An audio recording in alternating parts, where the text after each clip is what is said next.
Hello and welcome. Bonjour et bienvenue. Buenos dias y bienvenidos y bienvenidas. Welcome to the second day. I'm Tricia Wind. I'm the program leader for the Global Partnership for Education, Knowledge, and Innovation Exchange at the International Development Research Center, and I'll be your chair for today. We're going to start right away with a few just technical and logistical issues. If you have any questions or technical problems, please use the chat function, and we will do our best to help you. Interpretation is available in English, French, and Spanish in this main room. Please select the language of your choice. If you want to, you can mute the original audio. The button for interpretation is located at the bottom of the screen. Throughout the symposium, there will be a couple of question and answer sessions, and we would love to hear from you. So when you wish to speak, please use the raise your hand function. When the moderator calls on you, you can unmute your microphone and go ahead and speak, but then please mute yourself once again so we can avoid the background noise. In general, please keep your microphone muted throughout. If you don't see the raise your hand function on your menu in Zoom, please look for it within the three dots that are at the bottom of your screen where it says more, or sometimes you can find it in the reactions option. And if you can't find the raise your hand to speak button, please, you can always just use the chat box and we will be moderating the chat box as well. So that's your second option. So here's our agenda for today. Aujourd'hui, nous allons approfondir les thèmes abordés hier lors des discussions de haut niveau. Nous examinerons comment renforcer les écosystèmes nationaux des données probantes et leur utilisation, et comment développer les relations de réciprocité et de confiance entre les chercheurs et les responsables politiques.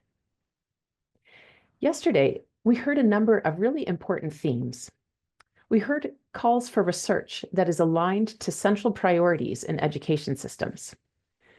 We heard calls for research to engage with those who are intended to use the evidence, co-creating research with them, involving research users from the articulation of research questions all the way through its implementation.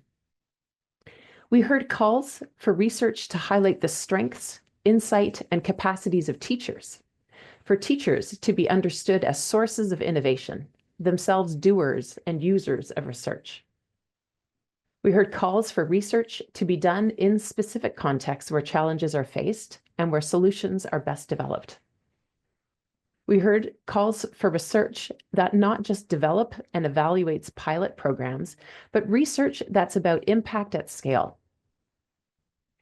I was struck yesterday that a number of the examples of evidence use were about processes that started many years ago. I think that reminds us that developing and using evidence and thinking about cultures and ecosystems requires long time horizons, sustained efforts, with actors and organizations who are in those contexts. So there's a long way to go when we think about strengthening cultures of evidence use across such a broad set of contexts that we work in. But I believe that we have some promising experiences to work from. We heard some yesterday, and today I think we'll hear more, experiences that go some way to address the calls that we heard. So for today's agenda, I'm going to start with a very brief reminder about what KIX is and an overview of some recent synthesis work that we will be sharing today. And the main part of our agenda invites you to participate in 2 of 4 thematic sessions. First, you can choose either to join a discussion about gender equality in and through education, or join a discussion on teacher professional development. After the first breakout session, we'll reconvene briefly in the main room and you'll be able to choose your second breakout session. Then you can either join a discussion on data systems and data use, or on education options for out-of-school children and youth. And at the end of our time together, we will reconvene once more in this main room for summary and closing words from the Chief Executive Officer of GPE. So to get us started, I thought I would zoom out just a little bit and talk about what is KIX. So KIX is the Knowledge and Innovation Exchange of and for GPE partner countries. KIX has 4 regional hubs through which people from the Ministry of Education and the broader education system across 90 countries come together for peer learning and exchange. The priorities that are surfaced through those regional hubs are the basis for the calls for applied research that KIX funds. So KIX's research agenda is built off the central priorities of decision makers and practitioners in today's education systems.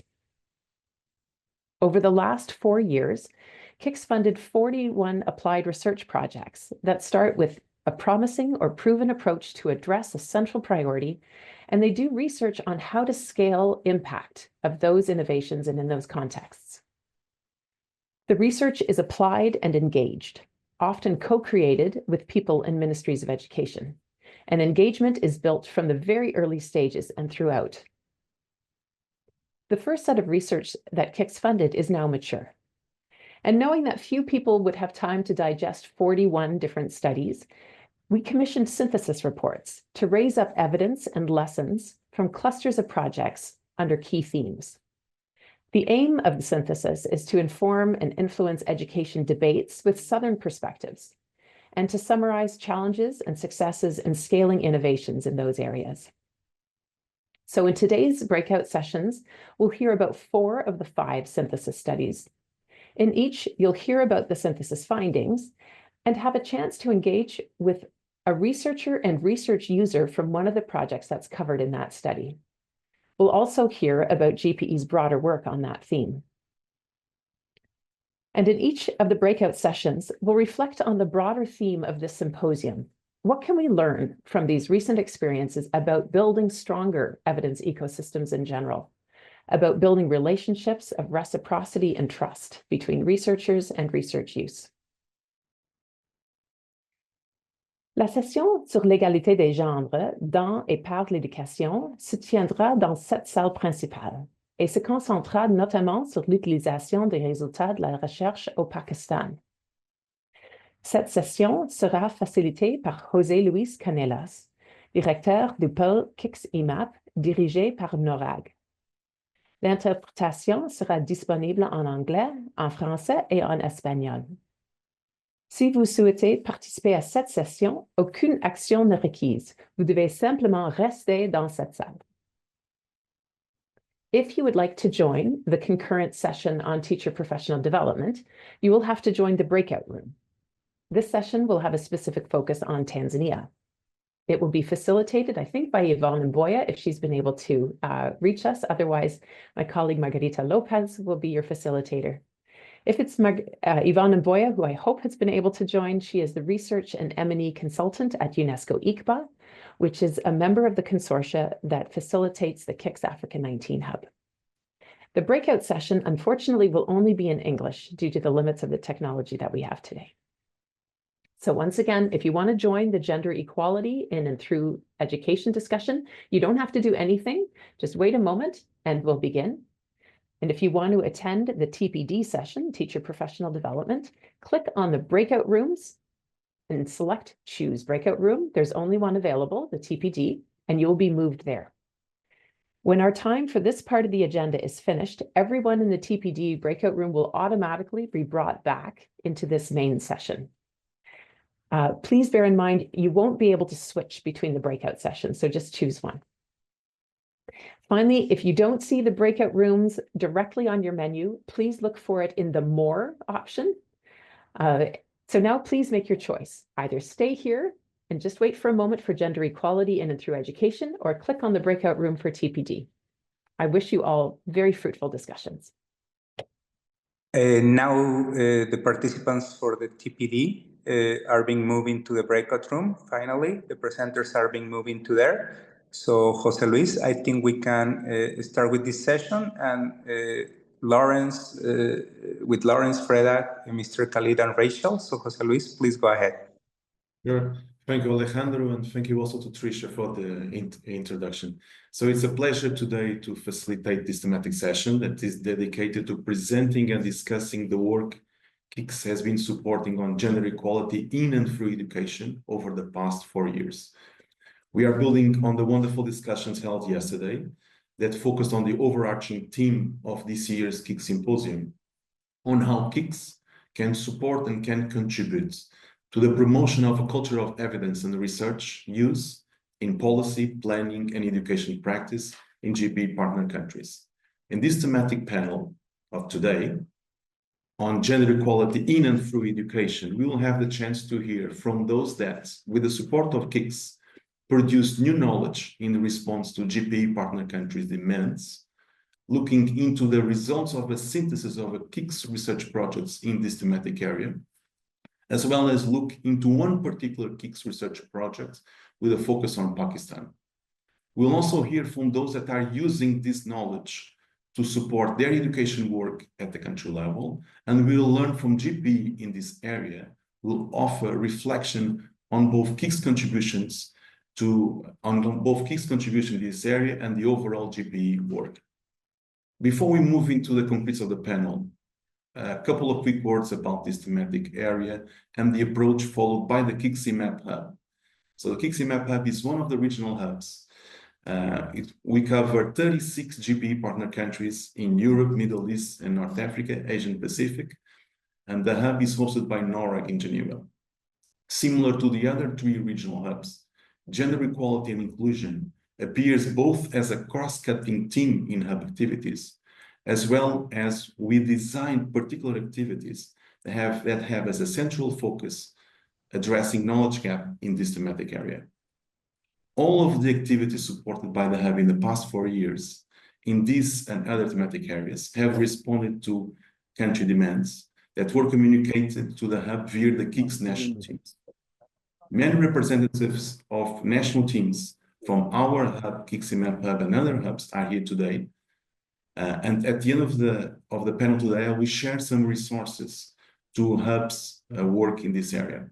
So now let's move into the concretes of today's session structure. We'll have a total of 80 minutes, which will be split in a first set of 40 minutes of presentations and dialogue between the facilitator and the panelists, and the second set of 40 minutes for open discussions with the audience. In the first 40 minutes, we kindly ask the audience to keep the microphones and cameras off, and we'll give you in the second 40 minutes, which will be dedicated to open discussion, the opportunity to use the raise hand function if you want to ask a question or raise a comment orally. I'll then give you the opportunity to unmute your microphones and turn your cameras on to do so. I'll also ask that you introduce yourself before you include your comments and your questions. And at any moment during the session, we welcome you to put any comments, any questions in the chat box. We'll keep an eye on that, and we will raise this at the time of the open discussion.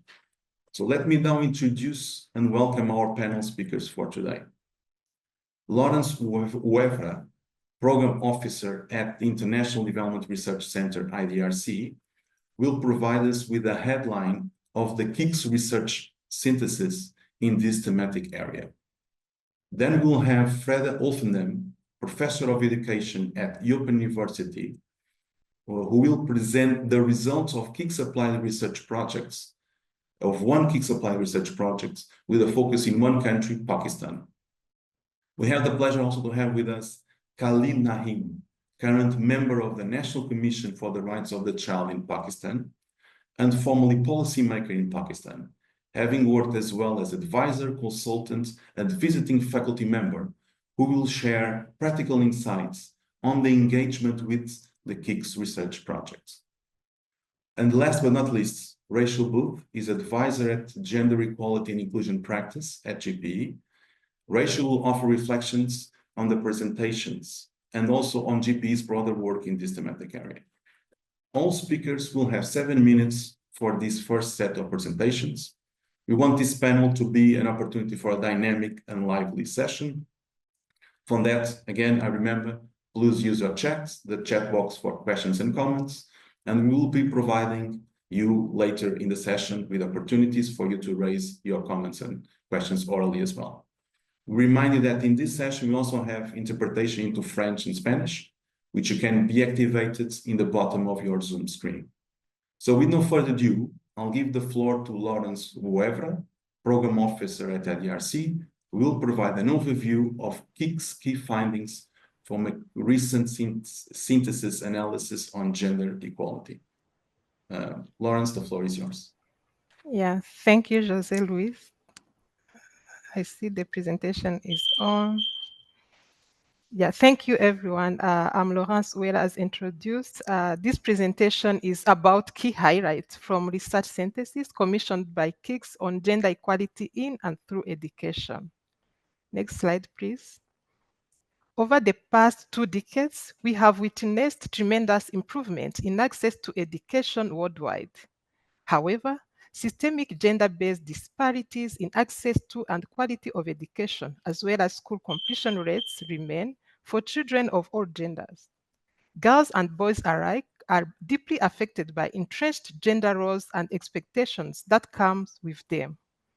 Gender intersect with other characteristics that can negatively affect girls and boys' opportunities to receive quality education, such as ability, ethnicity, and poverty. For example, girls who have disability face additional obstacles that limit their educational opportunities even more. Next slide, please. Based on country demand, 6 research projects were commissioned by KIX from 2020 to 2024, in which gender equality was the core focus. Gender equality was, however, a cross-cutting theme embedded in all 41 GP KIX projects commissioned over the past 4 years. Our recent synthesis report presents evidence generated from those 6 gender equality-focused applied research projects.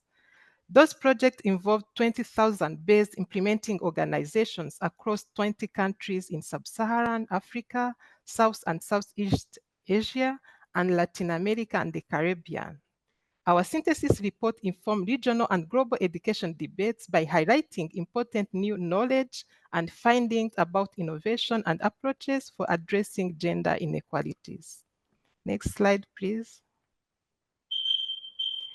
The 6 research projects focus on diverse aspects of gender equality in and through education. However, they share a goal of testing and scaling innovative education practices and approaches to enhance education access, quality, and outcomes for girls and other marginalized learners.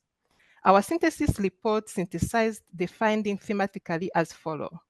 The first theme was around gender and inclusive pedagogies. GPE KIX projects demonstrated that gender and inclusive pedagogies can positively influence teachers' attitudes toward gender equality and inclusion and improve educational outcomes for marginalized groups, particularly girls. The other theme was around working with school leaders. KIX research improved communities' support to school leaders. With new forms of inspiration, we fostered a sense of collective agency and resulted in key actions by school leaders. The next theme was comprehensive learning and social support for girls from marginalized communities. Evidence from GP KIX project showed that learners, guides, like community mentors, serves as important link between schools, parents, and community members.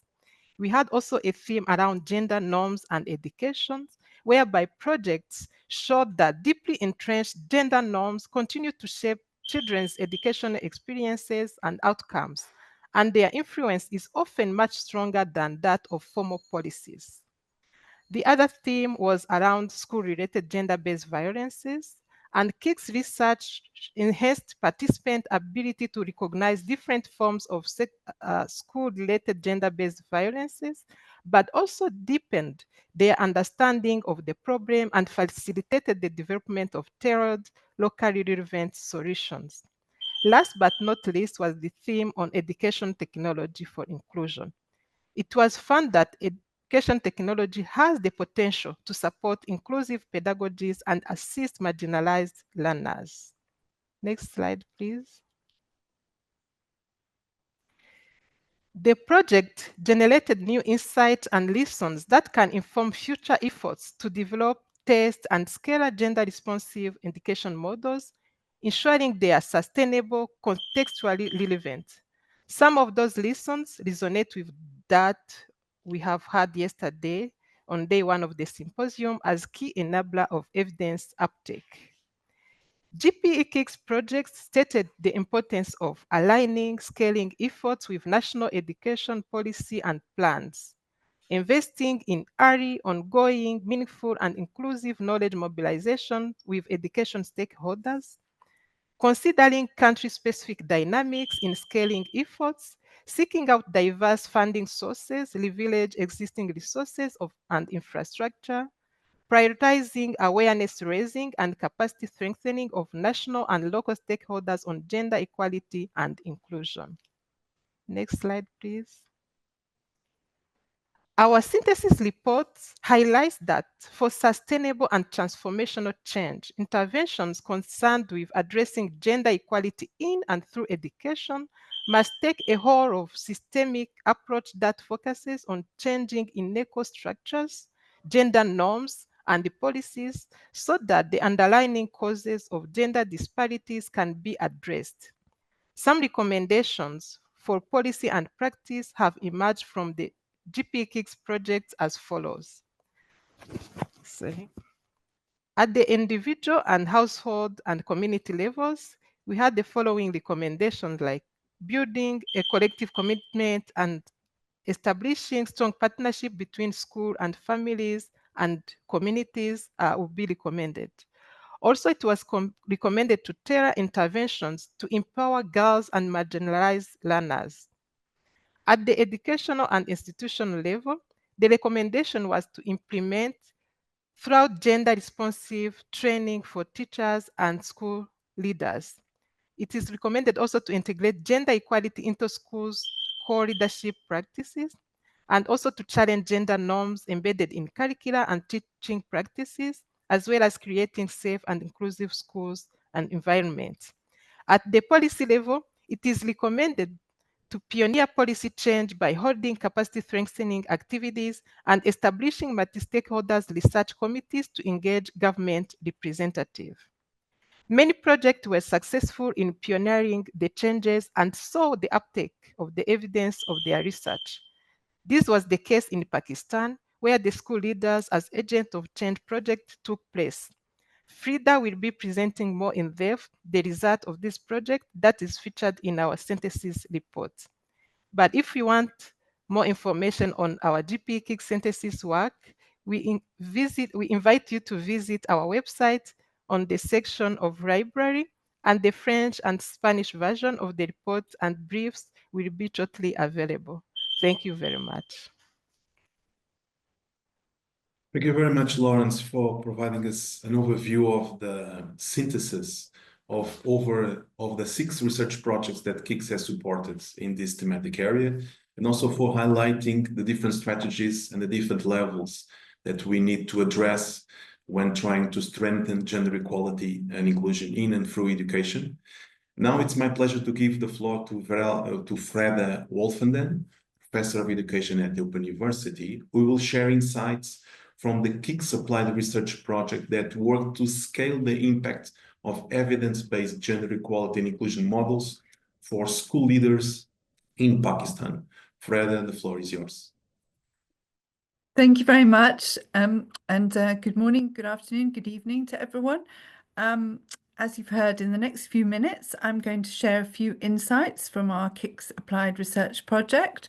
I'm going to focus in on the context of Pakistan. And after a brief introduction to the project, I'll outline 3 different ways in which the project innovation is being scaled and what's influenced the adoption of these different scaling mechanisms. So next slide, please. So first to our project. As we've just heard in the previous presentation, there are still large numbers of children not participating in schooling, and many children for whom formal education, schooling, is not a productive experience for them or their families. As we heard, many of these children are girls, children with disabilities, children from minority ethnic or religious groups, and so on, minoritized children. So this was the challenge that we set out to address in a small way in our work. In our initiative, we took a bottom-up approach to change, starting with the site of the challenge, the school, and key agents in the school, school leaders. we would suggest that often school leaders are not receiving sufficient attention as potential change agents. So in our work, we were exploring how school leaders could be enabled to exercise agency, to identify and explore solutions to really small issues of exclusion in their schools and communities. We termed these small issues like micro challenges. So the way we approached that was through creating communities of school leaders, professional learning communities which met regularly. They were supported by a facilitator, and they worked through a set of open online resources, an open course, to help them take a new perspective on who is being included or excluded in various aspects of school life and school practice, whether it was attendance, enrollment, activity in class, where people sit in class, who's elected to be the class monitor, and so on. So just very in brief, in our findings, we found that through this process, the majority of school leaders who participated with us increased their understandings of what inclusion and equity meant in their own environment. They started to question very small practices that were taking place in their environment. For example, why were boys and girls undertaking gender differentiated tasks in their schools, and how could they change that? How could they involve the local community or local religious leaders to help ensure school attendance for different groups of students? So, and as you can see here, I've just kind of illustrated a few of the issues and solutions explored by the school leaders in Pakistan. But maybe critically for this discussion, what we found was the relative success of each of the different components of this project: the professional community of school leaders, the facilitator, the open course. The relative success of those different components varied across contexts. So I'm going to focus in here on Pakistan. Next slide, please. From our research, we identified 3 pathways to scaling in Pakistan. Firstly, whole-scale adoption of the project model, the program adoption, with its 3 components: the professional learning community, the facilitator, and the open course. So this program, this model, is being taken up by 2 government agencies in Pakistan, and also by NGOs working with school leaders in the refugee schools in Peshawar. In each case, the stakeholders, the people leading that implementation, are making small adaptations to the model. For example, how often the school leaders meet, whether they meet online or offline, who the facilitator is, and so on. In each case, trying to align this model with current structures and practices, so that it doesn't end up being a burden to the school leaders who are participating, but becomes part of their practice. A second mechanism that we see is what we've called product dissemination. We're seeing the open course and the other open materials that we generated in the project as a product. And this is being taken up as a successful methodology to advocate for gender equity and inclusion by various different bodies. So as an open course, open educational resources, it can be modified for different groups and contexts. So in some cases, we're seeing teachers working through the materials alongside school leaders. We're seeing it being integrated as a complete course within a program for school leaders. And then lastly, and perhaps most powerfully for sustainability, we're seeing what we're calling practice integration. And in this, I'm referring to taking ideas from the innovation, in particular the pedagogic approach of the open course with its focus on active learning, and integrating these ideas into a range of other educator professional development programs and courses. So our materials really focus very much on learning through practice. That for many of the educators who were working with us on this project, this was a very different approach to professional learning. So the idea that educators expand their understanding of inclusion through engagement in collective problem solving of authentic problems in their own environments, rather than just reading about it, listening to lectures and so on, but actually undertaking activities, making observations, trying to make practical improvements. So these ideas about active learning pedagogies are being taken up by our partner AIOU in Pakistan in some of their teacher education programs, and by an NGO that has been linked to this program, Sight Savers. So perhaps in some ways this is the least visible kind of pathway to scaling, but potentially the most sustainable. So what has influenced what's been taken up where and by whom? Next slide, please. So we've identified the following groups of factors which have influenced what scaling mechanism has been adopted in different contexts and by different groups of stakeholders. So first, thinking about the education system, as we heard earlier from Trish, thinking about what are the priorities in the country. So in Pakistan, there is a huge drive to increase enrollment of children in schools. So this was really influential in what the school leaders focused on when they were undertaking their activities to problem solve in their own environments. Many of them went out and were talking to people in their community to try and enroll street children, working children, children with disabilities, and so on, and in order to kind of align what they were doing in this new innovation with the priorities of the system. And also thinking about the size of the education system and the way in which it's decentralized or not. So Pakistan is a huge country. So although education is run at province level, these are still really large organizations and quite difficult for a small project team like ours to engage with in a meaningful sense. They're large bureaucratic structures, take a lot of time in these projects. As has been commented earlier, we often don't have too much time. So hence our colleagues in Pakistan found that they could actually achieve more traction with semi-autonomous institutions or agencies with the ability to implement innovations more quickly. So that's where we've been doing some work with the army schools and with some departments of special education. Second factor we identified was power of relationships and social norms within these structures. So collaborative working across schools was a new idea for many of the school leaders participating in our project, but this achieved more traction through the involvement of district officials in these professional learning communities. This gave legitimacy to the activity for the school leaders. Many were surprised that it was kind of allowed and so on, but it also then enabled the district officials to advocate for this initiative within the local authority, and in particular to advocate for selecting of female school leaders to lead these groups and to show that they were actually capable of undertaking that role.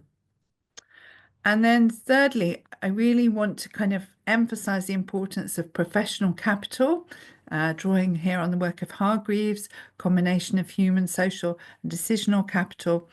This professional capital of key project actors. So particularly our colleague, Dr. Saeed, who's on our call here, people like him were able to harness their professional networks to open doors, to convene meetings, and very importantly, I think in Pakistan, to convene workshops, not just meetings, but actual active workshops with key actors on issues such as school inclusion, which were able to broaden people's understanding of school inclusion. When we started the project, I think many of those stakeholders we were working with sort of put school inclusion in the children with disabilities. They equated those two things. And we went through these workshops, we were able to help them to kind of think more broadly about many different kind of groups of children and intersectionality of exclusion.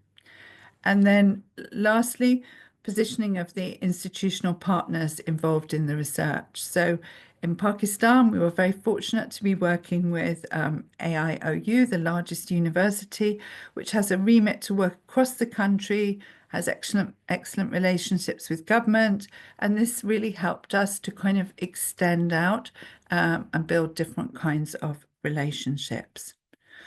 So I think overall there's really complex interaction of these different factors in any one place. That means that people are able to take up aspects of the evidence that we have generated in this project, whether that's the whole program that they take up or whether it's just a particular practice.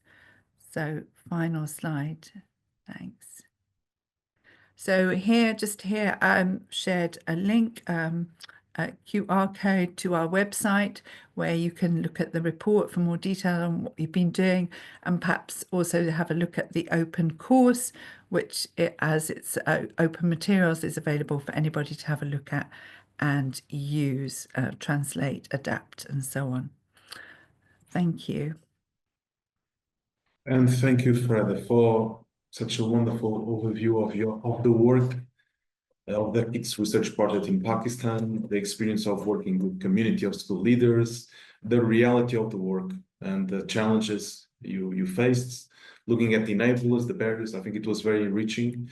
And I think this is a good segue to the next presentation and to the next speaker.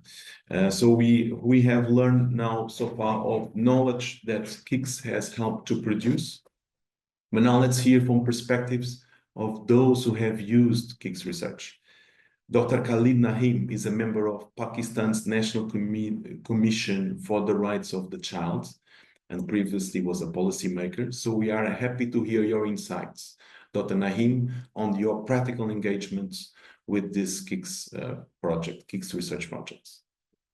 Thank you. Thank you. Good evening. First of all, I'm really grateful to IRDC who took this initiative to launch this such a useful research project in 3 countries and particularly in Pakistan. We in our country, there are about 238,000 educational institutions, out of which 97,000 are for boys and about 65,000 for girls. For such a large country, as mentioned by Freda, really we are facing great and big challenges concerning gender equality and education of children, and particularly about the girl child. At the moment, we have about 26 million children out of schools. And that is a big challenge for us, which is being met by AIOU as well. And this is the largest university in Pakistan, which is helping our children to be enrolled by sitting without a very minimum cost of economic burden. In addition to this general education, there are problems of children with disabilities. It will be surprising for our listeners and you that out of about 4 million children with disabilities of age 5 to 14, only about 0.1 million children are going to special schools, both in public and private sector, which are about 700 in the country. Similarly, there is the issue of working children. According to a very recent research conducted by ILO, UNICEF and Government of Pakistan, about 13% children are engaged in any work, and particularly in domestic work. When I mention about domestic work, they are mainly the girl children, they are involved in this work, that is a domestic problem. Although there are many legislations and also rules and policies, but still because of certain social issues, our country has not been able to end this issue about the gender equality of girls in this area. Similarly, there are children in prison. Although the number is not very high, but those are children which are involved in very minor crimes. They are going to, but the prison department, they have also made arrangements for their education within the prisons. From the platform of National Commission on the Rights of Child, we are making our best efforts to work on these areas, particularly on education and about birth cessation. Birth cessation is also a very fundamental right of every child, about which we are also facing certain issues, and only about maximum 45% children are registered. And everybody knows very well that if these children are registered, then what to do about their other issues like education, health, shelter, clothing, food, etc., etc.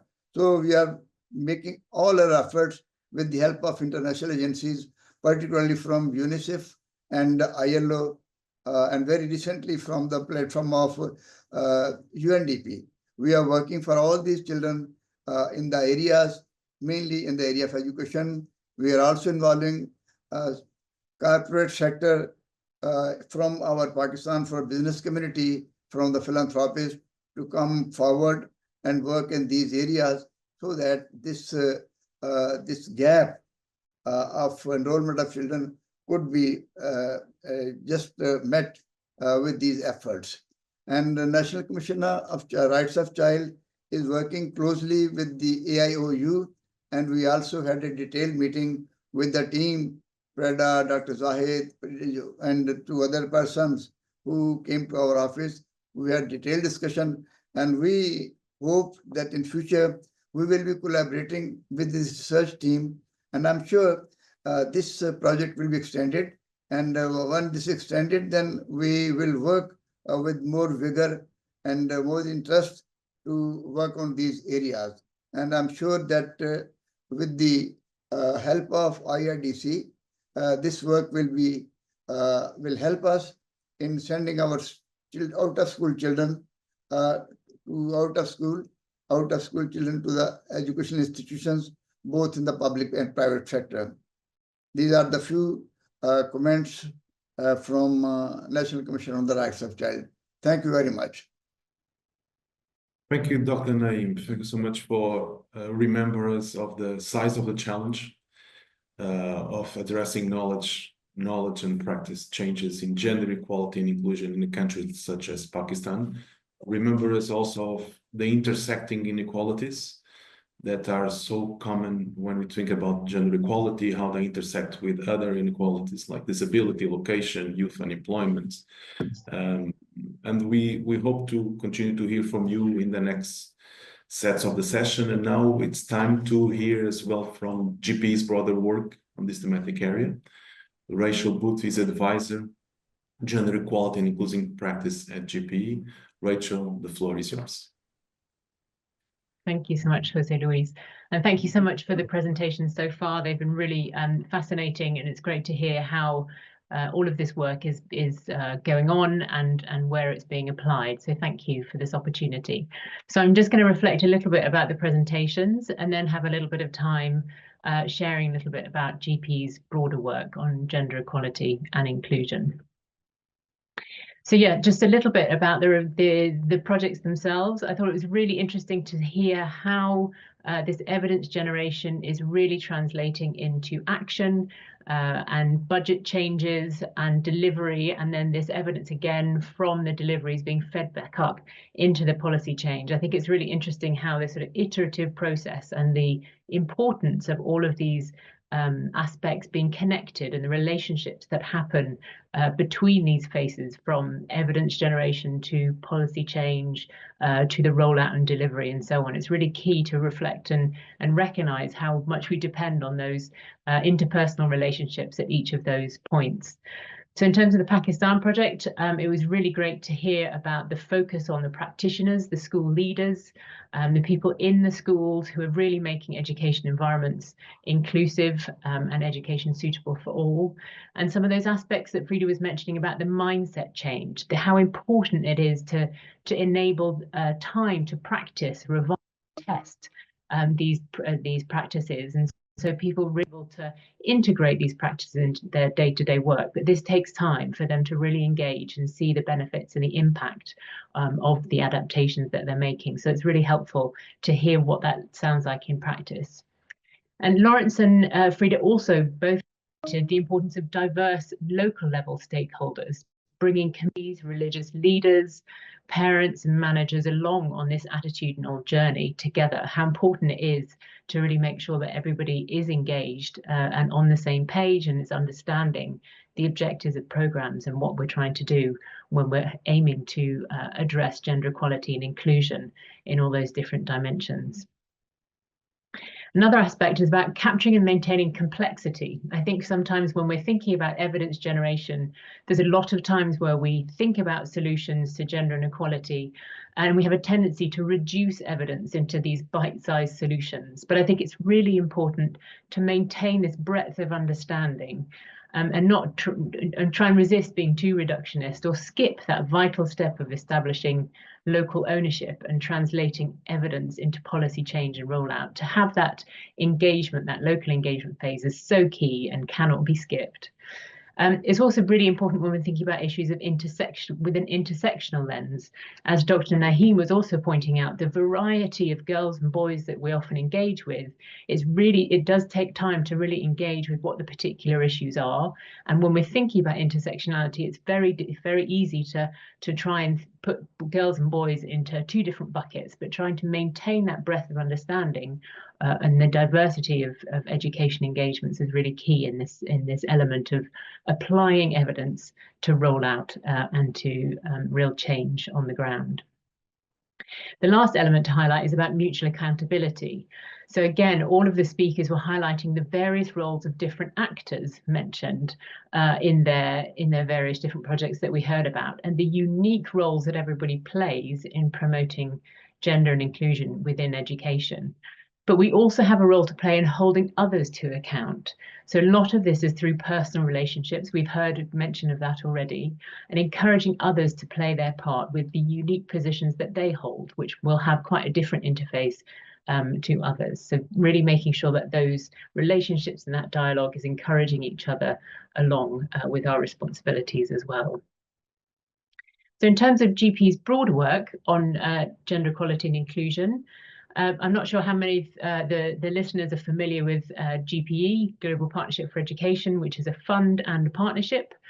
So I work within the Secretariat, but obviously a lot of the work happens at country level, working with ministries of education and a diverse set of stakeholders in country, often under the umbrella of local education groups, and then grant agents who are responsible for programme delivery on the ground.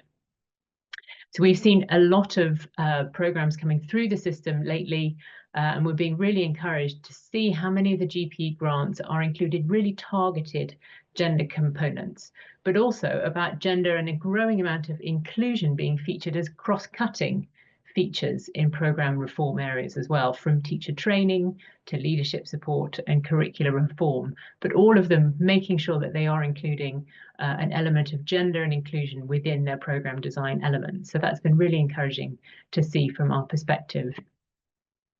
We're also seeing a greater number of social norms being considered as a key concern when we're looking at priority reforms in countries. And school-related gender-based violence is also coming through the system, and over 50% of the partnership compacts in the last couple of years have featured a concern for school-related gender-based violence, and we'll continue to support and do more on that area in the next phase. So many of you may be aware that GPE is due to refresh its 5-year strategy next year. And we've received a really clear steer from the GPE board to maintain a clear focus on gender and inclusion in access to, within and through education going forward for GPE 2030. So we're going to be watching really closely, and we're really grateful for the KIX projects in how you're going to help support that as we go forward. And we're really interested to keep track of these projects and the new batch that are coming through as they continue to focus on gender and inclusion. So we're really grateful for that and look forward to continuing the dialogue with you. But yeah, that's all from me. Back over to you, José. Yeah, thank you so much, Rachel. Really useful reflections and summary of the presentations. And now we'll start to move to questions. First questions from me. I have a couple of questions for Freda, and then I'll also ask a question to Dr. Naeem. And then we'll open for open discussion, and we continue to encourage all the participants to please include any comments or questions in the chat, and then we'll open the mics also, and for you, the opportunity for you to raise the hands and participate in this discussion. So first question for Freda on what types of interfacing and coordination are effective, and how do interactions between evidence producers and users shape both evidence and policy? And beyond individual connections, how can we promote cultures of evidence use? Not an easy question, Freda, if you can address it. Go ahead. No, not at all, actually. I think maybe I'll just start by saying I think any of these, the types of interface and coordination have got to be rooted in the context. Maybe that's one of the themes that we've been talking about this morning, about how you have to really consider what are the structures, the priorities, the kind of roles and so on that you're working in. So, and then maybe also just one kind of overarching thought is I think that when we're working in these KIX applied research projects, it's really important to think about who our partners are. So I've been involved closely in 2 of these KIX projects, and I think one of the things I've learned is, thinking about partners, not just in a kind of traditional way about do these partners have capacity, do they have robust research experience, etc., but also are they kind of linked into the education ecosystem in that country and at various different levels, not just at the top level, but across different kind of working spaces within that ecosystem. I was able to have this question a little bit in advance, so I've been able to kind of pull out, I think, sort of 4 types of interaction that I think have been helpful for us. They're probably not that new to colleagues listening, but maybe it's helpful just to summarize them. And to start with, I think to say the aim of the projects that I've been working on with colleagues has always been to try and engender a more participatory, a more co-owned approach to the generation of evidence, but also to really making sure that that evidence in both its form and its focus is really useful to practitioners, is accessible to them. So that may be that you present that evidence in a different way to the way you might if you're working in a very scholarly academic community. So types of interaction. So I think firstly, and it's been mentioned today already, involving stakeholders from the start, encouraging their input to the project planning, to the kind of refinement perhaps of the research questions and the generation of evidence. So we had some really critical moments around this in our project, actually in Nepal, one of the other countries, where talking to the ministry, they really encouraged us to go and work in a highly remote area because they wanted to see if this type of activity would be able to be effective there. And I think that was great to have that encouragement from them, actually.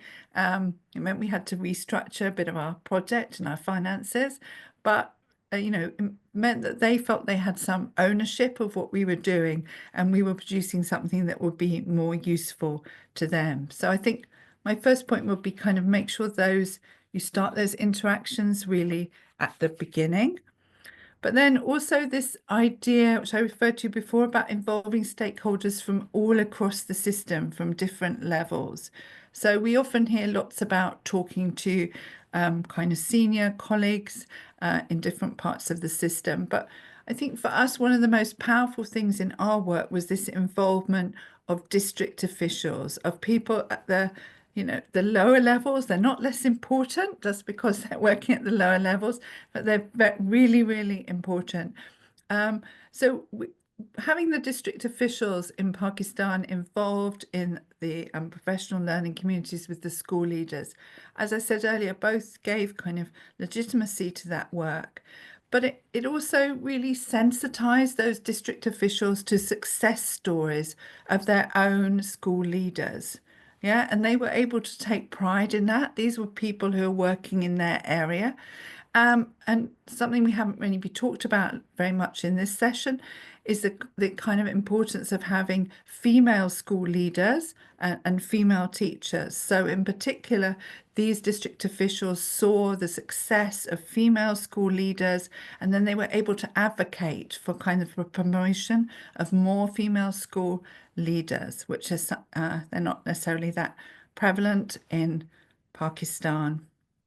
And then my third point is really sort of about, for us, the importance of undertaking activities which were sort of maybe on the fringes of the core research activities, which sensitized people to the ideas in the project. So we undertook several workshops or seminars on some of these ideas. I think I mentioned earlier about inclusion, to really kind of try and encourage a broader understanding of that concept around active learning and so on, with diverse groups of stakeholders. Because I think the importance of these events is they're not seen as pushing the project. You know, there's a danger that you can be seen as a researcher of wanting to kind of really advocate for what your evidence, you want people to take that up, but reflects well on everybody involved. But if you kind of step back from that and think about what are the ideas that we're using in our project and how can we socialize and sensitize people to those ideas, I think often you get a better reception, because people kind of really appreciate having that opportunity to learn in a collaborative fashion. And then and it helps to generate a sense of collaboration. And then I think the last thing I'd point out is something that we've been trying to use in our projects, and actually comes out of my own institution, the Open University, very much in line with our kind of philosophy about being open in all our activities. So we've been using this new technique called evidence cafes for knowledge exchange, right? And evidence cafes grow out of this quite old idea that people in many cultures would sit in a sort of cafe type culture around a table, not being lectured at from the front, discussing scientific ideas, new ideas. So evidence cafes are a way of encouraging a more balanced and participatory approach between researchers and practitioners, a more equitable exchange. So in the evidence cafe, we might share some research findings, but then people in the cafe, in these small groups, really engage with this evidence through different kinds of activities. They're not just expected to sit there and absorb it, but they're actually asked to challenge it, to kind of work with it, think about how is it relevant to them or not. How might it be useful to them in their practice? How could they use it? What might be the challenges of making changes? And one of the keys to the Evidence Cafe is sort of focusing on a particular problem, not just on all the research evidence that's been generated, but it's a particular problem, and inviting people for whom that problem is really relevant. So that's been a really good way to involve a variety of practitioners. I mean, I think we're still in the early stages of using it in this type of projects, but we have had really positive responses from people to this as a way of kind of engaging in knowledge exchange. And then maybe I've just made a note now, listening to colleagues earlier, about, I think we just need to take time in these engagements, and we need to be really flexible about what stakeholders and people might take up from the evidence that we generated. Sometimes it's not the evidence that you think is most important that actually resonates with the stakeholders. So for me, I think being flexible, taking time, and being really context related and more participatory are some key ideas to share. Thanks. Freda, thank you so much. The question was not easy, but the answers were really helpful. We are running a little bit short on time, and I will move directly now to Dr. Naeem. And we have a question for Dr. Naeem on what factors hindered or helped foster relationships of trust and the reciprocity between GPE KIX, IDRC researchers, and the government representatives involved. So I wanted to hear from you, Dr. Naeem, on the factors that hindered and or helped in these relationships. Yeah.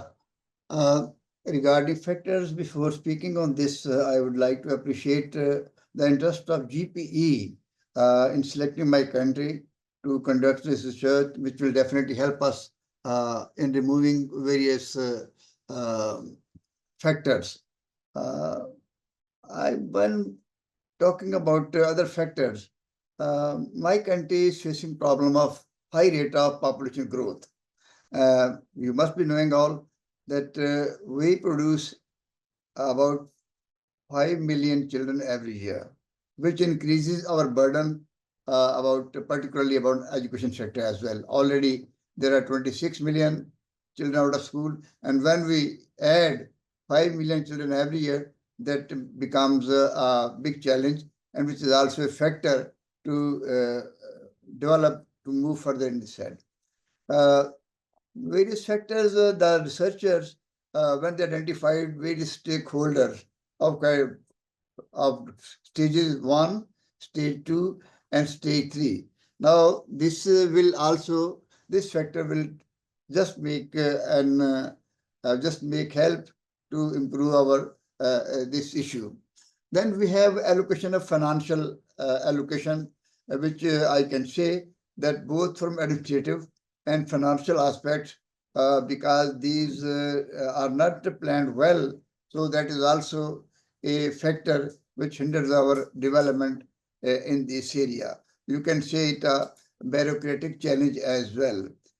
Then we are very good in making legislation concerning education and this out of school children. But about implementation of this legislation, that is also a problem. And that again, it is a bureaucratic problem, because all these legislation, these are to be implemented by the government sector and also up to some extent in the private sector as well. So this is also one factor which hinders our development in this area. So we have policies, we have all others and factors, but again, the teachers' training about all the latest techniques which can help in meeting this challenge.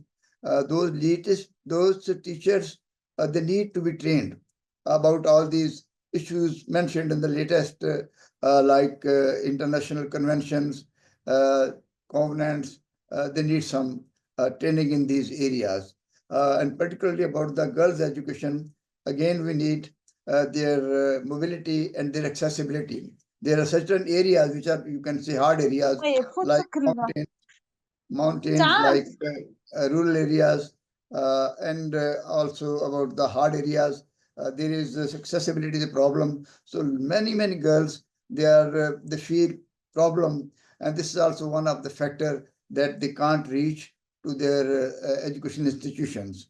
Then we have a problem from our private sector, that social sector, that is CSR, and they need to be motivated. They need to be just requested to come forward and just invest their all resources to meet this challenge. This is also factor. Maybe the concerned stakeholders from the government sector, they are not reaching to them so easily and so closely. And likewise, they need to bring forward efforts of agencies like UNESCO, like UNICEF, who can help in this regard. And in the case of, and in the case of health, WHO as well.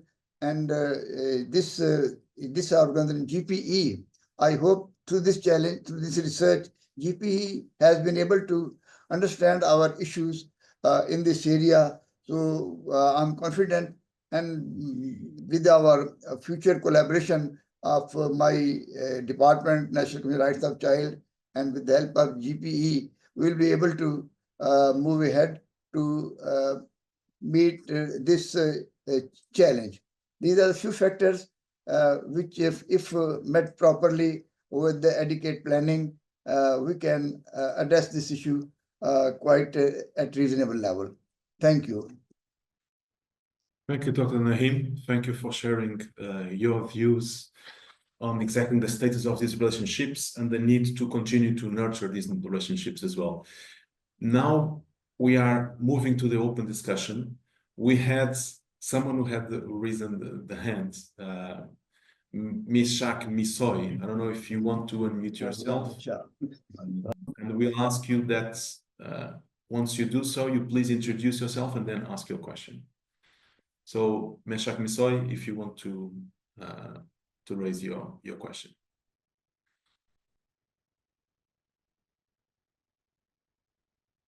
And I invite any other participants in the room to use the raise hand function if you want to include your comments, if you want to raise your questions orally. Okay, I'll give the floor now to Meshach Misoy, and I ask Meshach Misoy to please introduce yourself in the beginning and then ask your question. Please go ahead, Meshach. Thank you very much. I hope you can hear me. We can hear you well. Yes, my name is Meshach Misoy. I'm from Kenya, and I've been following through this symposium from yesterday. My question is about the experiences in Pakistan. I needed to hear more of the experiences that the researchers were having when involving the teachers, especially if the government is readily releasing the teachers to participate in the research, because sometimes some of those challenges we have on this end is where the government or the administrators, the teachers administrators would not release the teachers to actually participate in such kind of research, and therefore sometimes even giving challenges to the credibility of the research. So I do not know how they were able to navigate those kind of challenges, or whether those challenges are there in the first place. Yeah. Thank you. Thank you, Meshach. A very, very clear question. I'll then leave it open for the speakers, but I want, in the interest of time, to give the chance to another participant in the room. Then we'll address the questions and also read from the chat. And if we have time, we go back. I see Nasreen Idika is with us, and she's a country representative for the KIX EMAP Hub. So I'll ask Nasreen. Nasreen, please raise your question, your comments. It's a pleasure to see you here as well. Thank you so much, José. And at first, I have to say that I'm Nasreen Siddiqa from Bangladesh, and I'm working with an NGO, ICS, as an executive director here. And I'm working with KIX as well. And my question, at first I have to appreciate for this rich, very rich discussion on the promoting a culture of evidence and how we can engage policy-making level with this.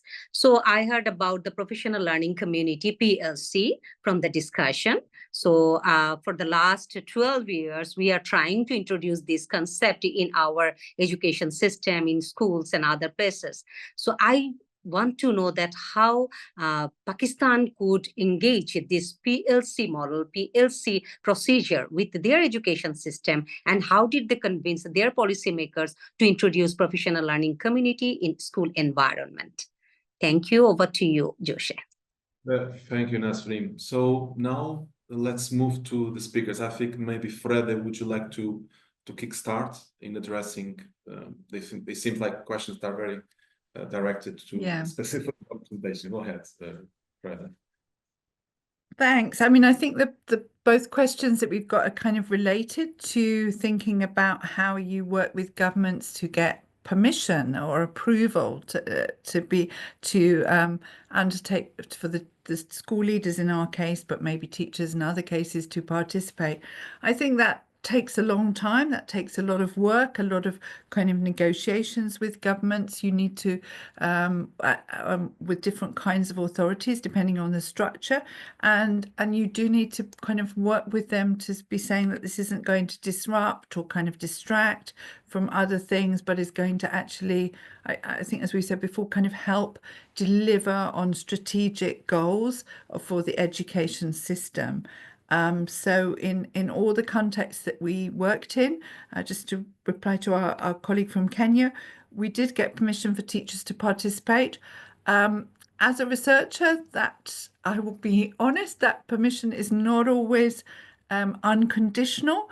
In many cases, that means that the authorities nominate the school leaders to participate. So as a researcher, where you might like to kind of undertake random sampling or stratified sampling or whatever, you're just not able to do that. You have to, I think, compromise that aspect of your data if you want to work in that context. I mean, I think for some people that might be a bit tricky. I've kind of learned to live with that, because I think it's much better to have the government people on side, even if it means working with whoever they've nominated. And I think just to Nazreen, to reply to you, the government of Pakistan, but maybe Dr. Khalid and my colleague Dr. Zahid may want to respond. I mean, we haven't convinced the government of Pakistan to introduce professional learning communities. Only certain kind of semi-autonomous agencies are kind of introducing those. But I don't know, José, can I just make one more comment? I would just say they're not unproblematic, right? Because in Nepal, the professional learning communities really didn't work that well. And I think as researchers and practitioners at a global level, we need to question what are the assumptions around the types of collaboration in professional learning communities, and how much those assumptions may be derived from global north practices, the kind of ontologies and so on that are implicit in the way they work. And they might take a very different form in very other contexts. And I think we just don't know enough about that yet. So for me, that's a great area to be thinking about exploring. Sorry. Thank you. We are running a little bit out of time, but I hand over to Dr. Naeem. If you want to quickly react, we're trying to manage the most of the time we have. We need to, by 8:30 New York time, we need to close. But let's go, Dr. Naeem.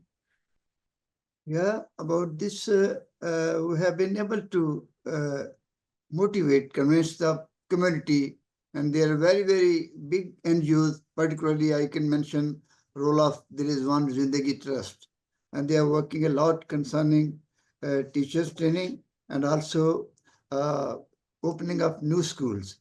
I can say there are dozens of such NGOs which are working in the private sector from the communities, and government is also cognizant of this issue, and they're involving the community to work in this direction quite appropriately. Yeah.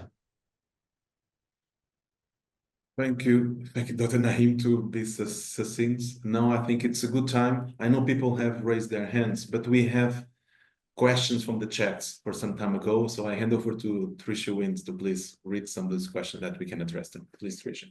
You bet. So there are, in fact, at least 5 questions in the chat. José Luis, shall I read the first 3? Sounds good. Okay, great. So the first question comes from Dr. Geshau Woldet Sadiq.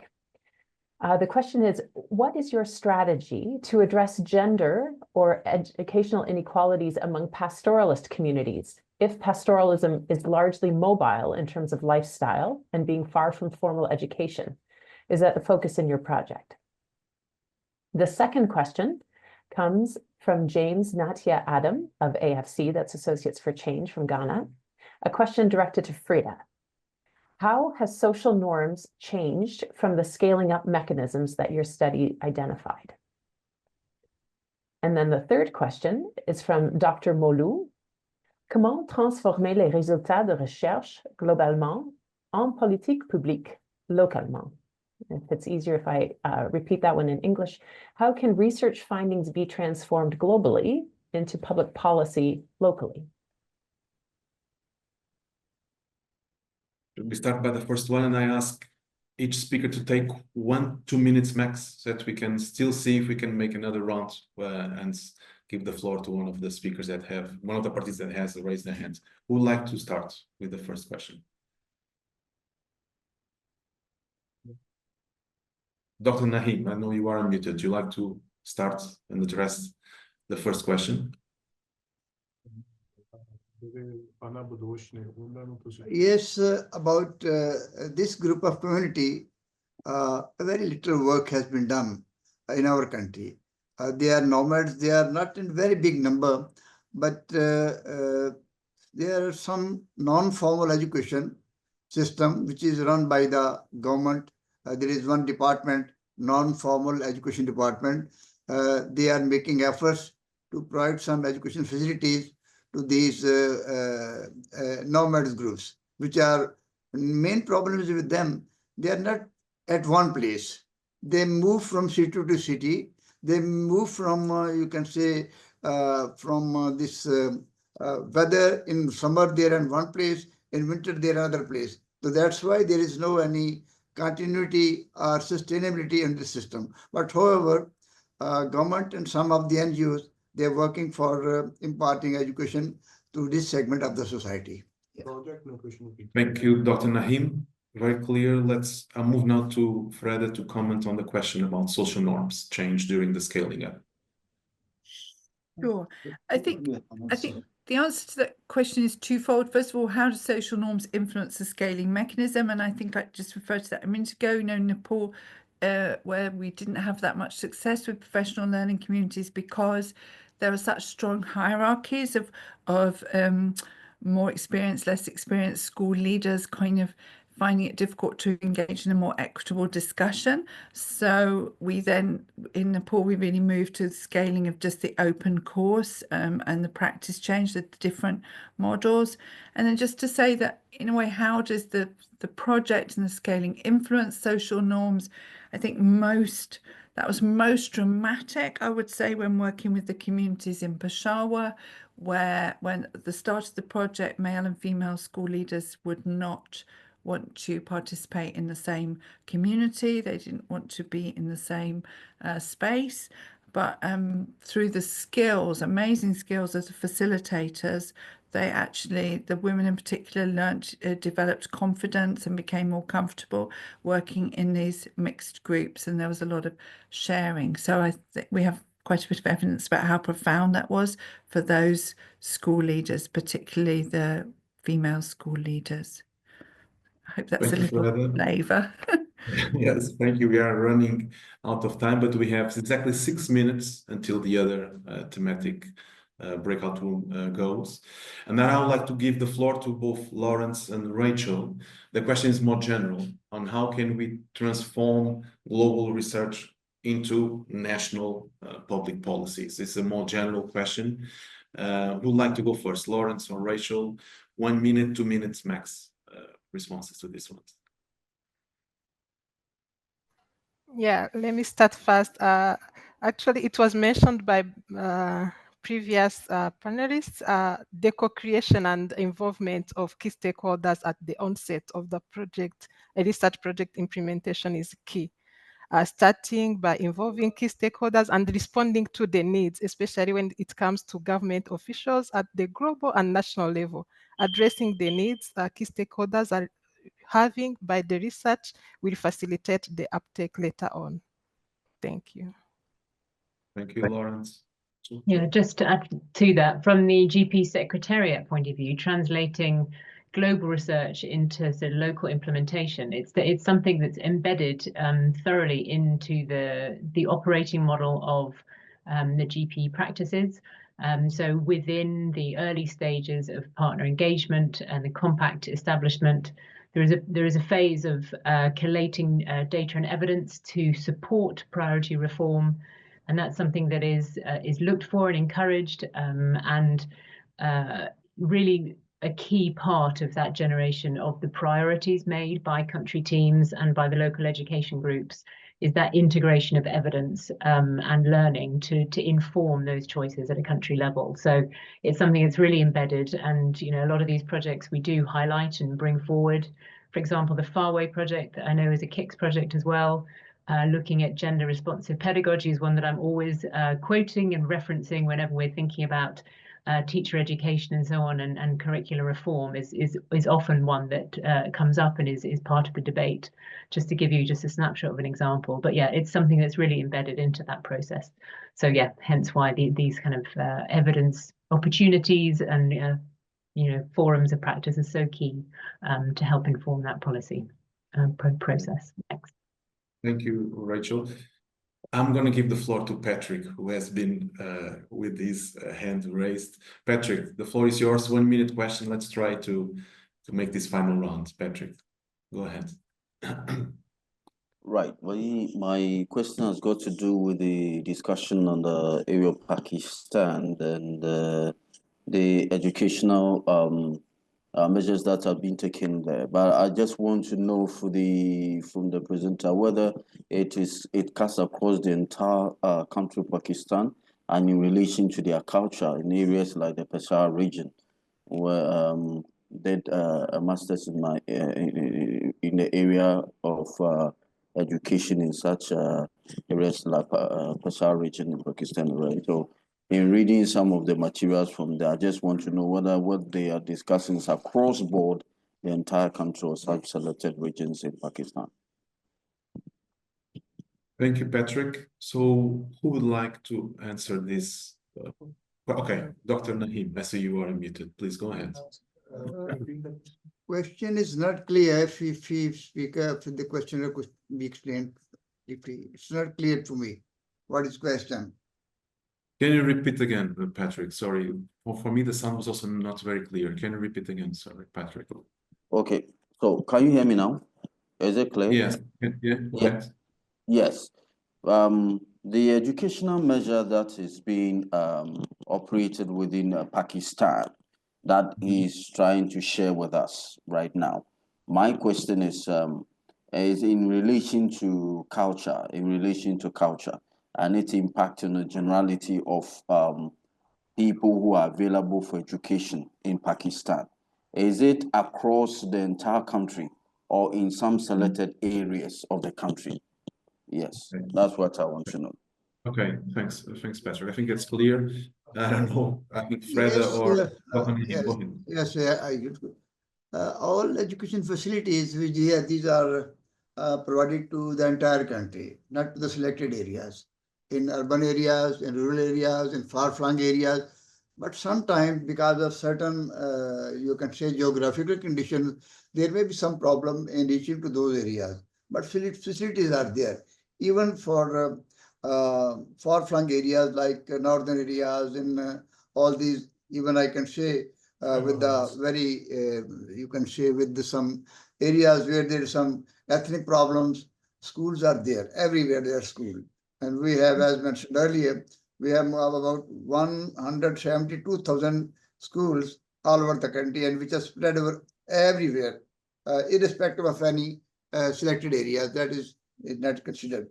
Even we have some very good facilities for the children of minority groups, as I mentioned earlier, for the children with disabilities, for the children in prison. Even if it is prison is far-flung areas in Balochistan or in that is Khyber Pakhtunkhwa, there are schools, and sometimes parents or community, they are unable to reach because of certain other problems, economic problems or some social issues. But facilities provided just across the country. These are not for the selected areas only. Yes. Thank you, Dr. Naeem. Freda, would you like to add any point? I think that's... Just to say that the project itself didn't work across the entire country. You know, this is a kind of modestly funded KIX project, but we researched in different contexts to try and inform scaling across the country. Thanks. Well, thanks. And that's I would just like to add one point. Very recently, a project run by UNICEF and Innocent, with the help of Innocenti, they launched a project about these facilities for the children of Afghan refugees.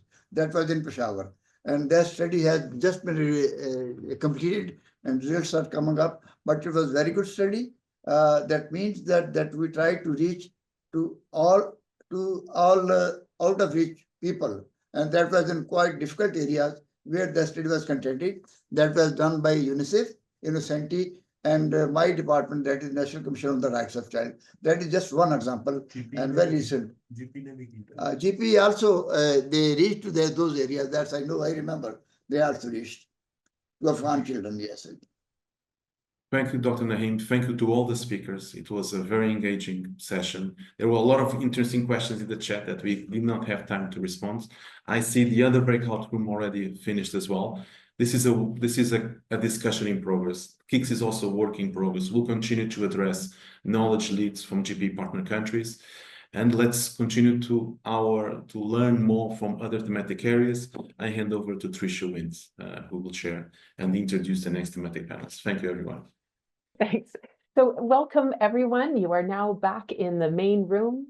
We had a very interesting discussion in the room that I was part of on gender equality in and through education. I trust you had the same in the session on teacher professional development. So many thanks to José Luís, Yvonne, and all of our speakers in both those sessions. We're going to move straight into the second breakout room. Nous tiendrons maintenant dans la salle principale la session sur les systèmes de données et l'utilisation de données en éducation. Cette session sera facilitée par Maimouna Sako-Touré. Elle est coordinatrice du pôle KIX Afrique 21 à l'Institut de la francophonie pour l'éducation et la formation. L'interprétation sera disponible en anglais, en français et en espagnol dans cette salle. Si vous souhaitez participer à cette session, aucune action n'est requise, vous devez simplement rester dans cette salle. The concurrent session will be on educational options for education or for out-of-school children and youth. That's the breakout session. This one will be facilitated by Polycarp Otieno. He is the education specialist at UNICEF in their East and Southern Africa Regional Office, or UNICEF SRO, which is a member of the consortia that facilitates the KIX Africa 19 Hub. The breakout session will be in English only, because that's what we can do on Zoom. So if you want to attend the out-of-school children and youth session, you click again on the breakout room at the bottom of your screen, select choose breakout room. There's only one available and you will be moved automatically. And again, you will be moved automatically back into this main room when the session is over. If you don't see the breakout rooms as a separate little icon at the bottom of your screen, look on the three dots where it says more, and you'll probably find it there in the more option. And if you have any troubles, please just type in the chat and we'll make sure that you end up in the right room. Once again, please make your choice. I wish you a fruitful discussion, and we will reconvene in the main room after the next time. Merci, bonjour à toutes et à tous. Je remercie le GPE, je remercie le CRD, je remercie également tous les panélistes présents. C'est une problématique importante que nous allons aborder aujourd'hui sur les systèmes de données et l'utilisation des données après nos discussions très riches d'hier sur les écosystèmes nationaux de données probantes et les partenariats ou encore les relations entre les chercheurs et décideurs. Et aujourd'hui, il s'agit d'une suite logique de ces relations dans le cadre toujours de cet écosystème. Mais là, après avoir étudié l'écosystème en elle-même, notre objectif est maintenant de rentrer dans le vif du sujet pour justement aborder nos problématiques prioritaires qui interpellent nos pays partenaires en guise d'exemple concret au sein de cet écosystème. Il s'agit là d'une problématique très importante et fondamentale dans la mesure où la politique et la planification de l'éducation doivent s'accompagner de données de qualité et malheureusement, la pandémie de Covid-19 a montré que les SIG, les systèmes d'information pour la gestion de l'éducation, sont souvent peu nantis pour transformer les données en action. C'est dans cette perspective que le CRD a donné l'opportunité à une série de projets qui a porté sur les systèmes de données dans l'Université d'Oslo. Et l'un de ces projets, l'Université d'Oslo a donc travaillé sur d'importantes recherches dans 3 pays, dans le Togo, dans une approche de co-construction avec les pays. Ces 2 autres pays sont donc la Gambie et l'Ouganda.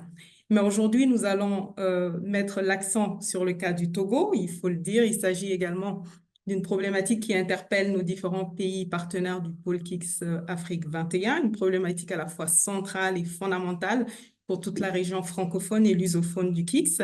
Je rappelle ici que le pôle KIX Afrique 21 couvre 21 pays partenaires de l'Afrique de l'Ouest, de l'Afrique centrale et de l'océan Indien.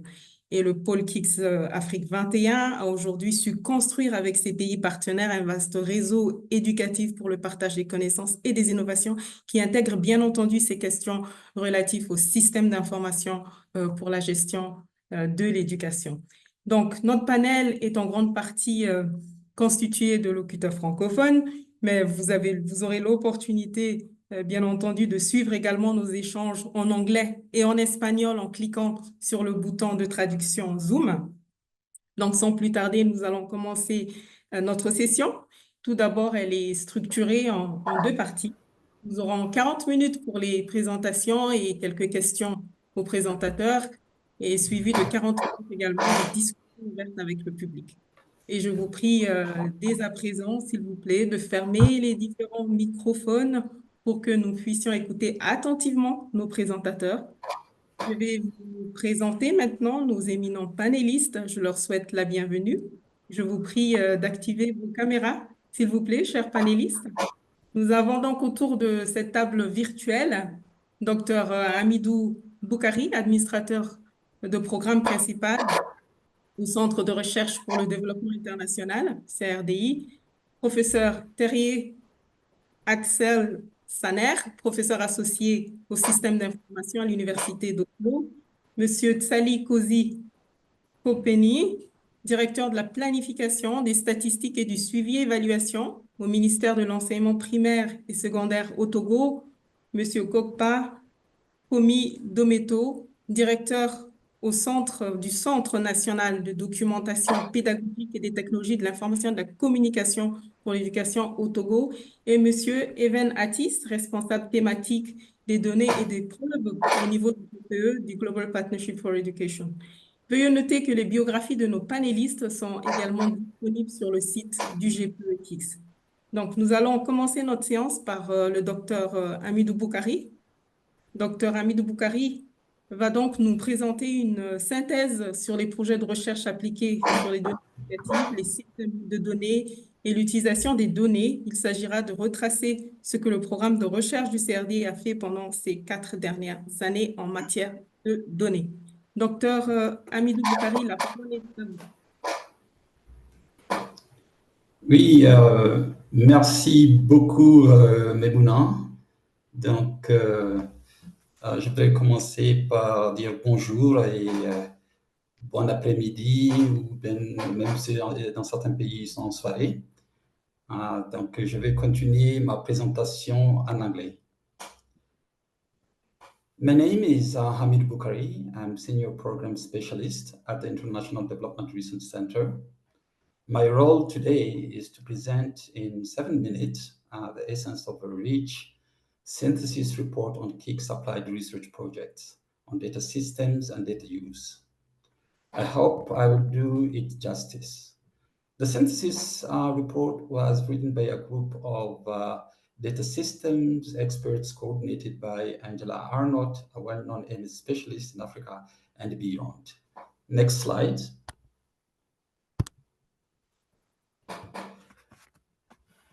Let me begin with some historical background on the KIX research on data. From inception in 2019, the GPE KIX initiative recognized the data challenge for resource-poor countries as one of the 6 thematic priorities to be addressed in the applied research portfolio. GPE commissioned a discussion paper called Meeting the Data Challenge in Education in the same year, which framed the KIX investment areas. These areas consisted of the persisting issues of lack of data, its reliability and timeliness, and its use for effective decision-making and planning. This is why the main thrust of the KIX applied research on data systems can be summarized as capturing the complexities of the shift from MS 1.0 to MS 2.0. In other words, how to move from static, mostly descriptive data systems consisting of counting inputs such as student enrollment, number of teachers, number of schools, and classrooms, to more dynamic, decentralized system that provide granular education quality and equity sensitive data.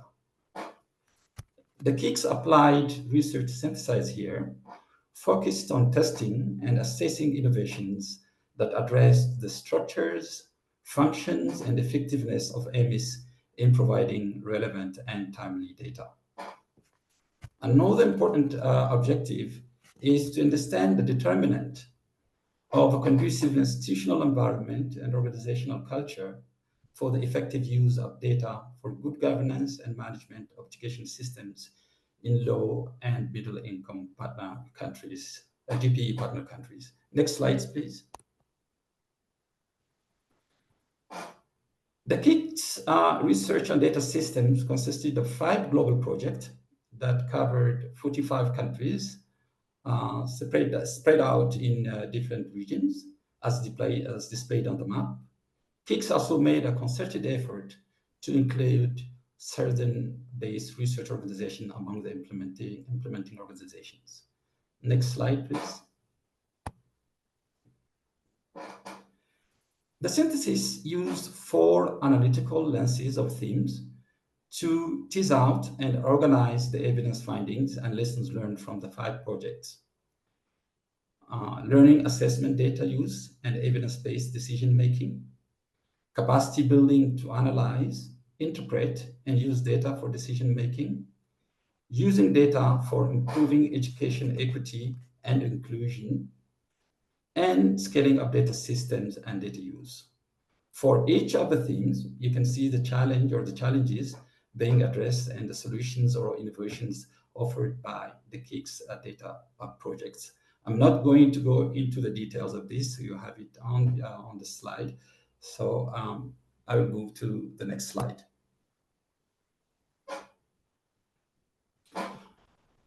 On this slide, I will not focus on the recommendations, but rather on a few lessons learned and findings under the 4 thematic categories. By doing so, I will try to illustrate how this project contributed to the creation or strengthening of national evidence ecosystems and partnerships, and trust and reciprocity between researchers and policymakers that we discussed yesterday. First of all, it's important to note that by design, KIX projects are tailored to include strong stakeholder engagement component from inception and throughout the project cycle. So in terms of creation and strengthening evidence ecosystem, we'll use the example of the ADAPT project, which is it's the Adapting Assessment into Policy and Learning, which succeeded in effectively involving national decision makers by forming coalitions, including key stakeholders such as parliamentarians, to integrate life skills into national curricula. It's also found that the degree to which their research findings were integrated and institutionalized by target ministries of education was dependent on the receptivity of the national policy environment. Another valuable lesson that they have learned is that integrating community mobilization into advocacy strategies could potentially generate greater sustained interest. Concerning capacity building for data, I have 2 examples that I'd like to use. One is from the Mixed Eagle project. The project used a country-driven approach to data collection, thereby fostering local ownership and capacity for data management by using government statistical databases and expertise of their bureaus responsible for household survey. In collaboration with the IEP UNESCO in Dakar, the project developed online courses for education officials across Africa aimed at improving data usage for policy making, enrolling in the process participants from 14 African countries. The data must speak positive deviance research. This is the second example. engaged and built the capacity of ministries of education to develop school typologies, a totally new approach for most ministries. Ministry technical officers were trained to identify the success factors for high-performing schools and assess them to determine whether the factors are causal or incidental to effectiveness. Regarding scaling data system and data use, given that we're going to have a presentation by Professor Sanner and our colleagues from Togo to say more about the particular case of Togo, and also for Professor Sanner to elaborate on this, the project was able to demonstrate the potential of modular open source data system for adaptability to country context and needs. In the Gambia, for instance, it scaled the EMIS through strategic collaborations with universities and ministries, ensuring sustainability and feedback integration. In Togo, you will definitely hear this, the project focused on expanding the existing EMIS with the new data system for better policy evaluation and data-driven governance. Whereas in Uganda, it promoted cross-sectoral collaboration at district level for a broader national rollout of EMIS. Next slide. So basically, this slide is to inform you of the new batch of KIX data system project for the 2024-2027 period, the one that we call KIX 2.0.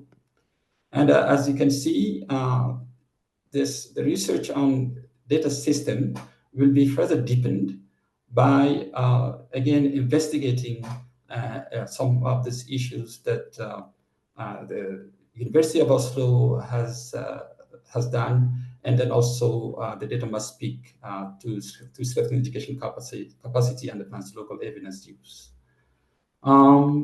So a couple of them, as I said, are continuation and the offshoots, and then we'll hear more details when our colleagues from Togo make their presentations.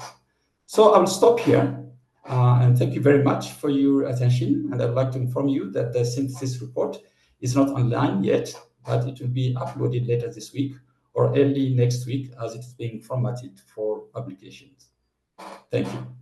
Merci au docteur Boukary pour cette présentation qui nous donne donc une vue d'ensemble sur la recherche appliquée sur les données éducatives.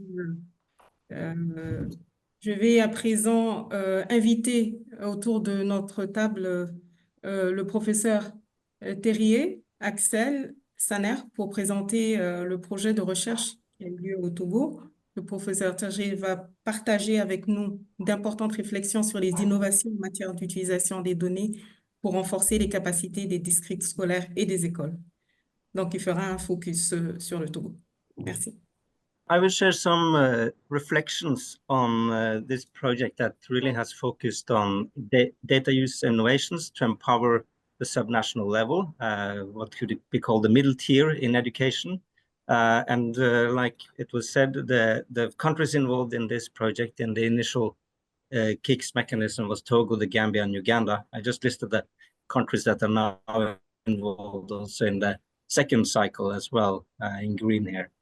So I just want to build a little bit of context for those who don't know what HISP and DHIS2 is.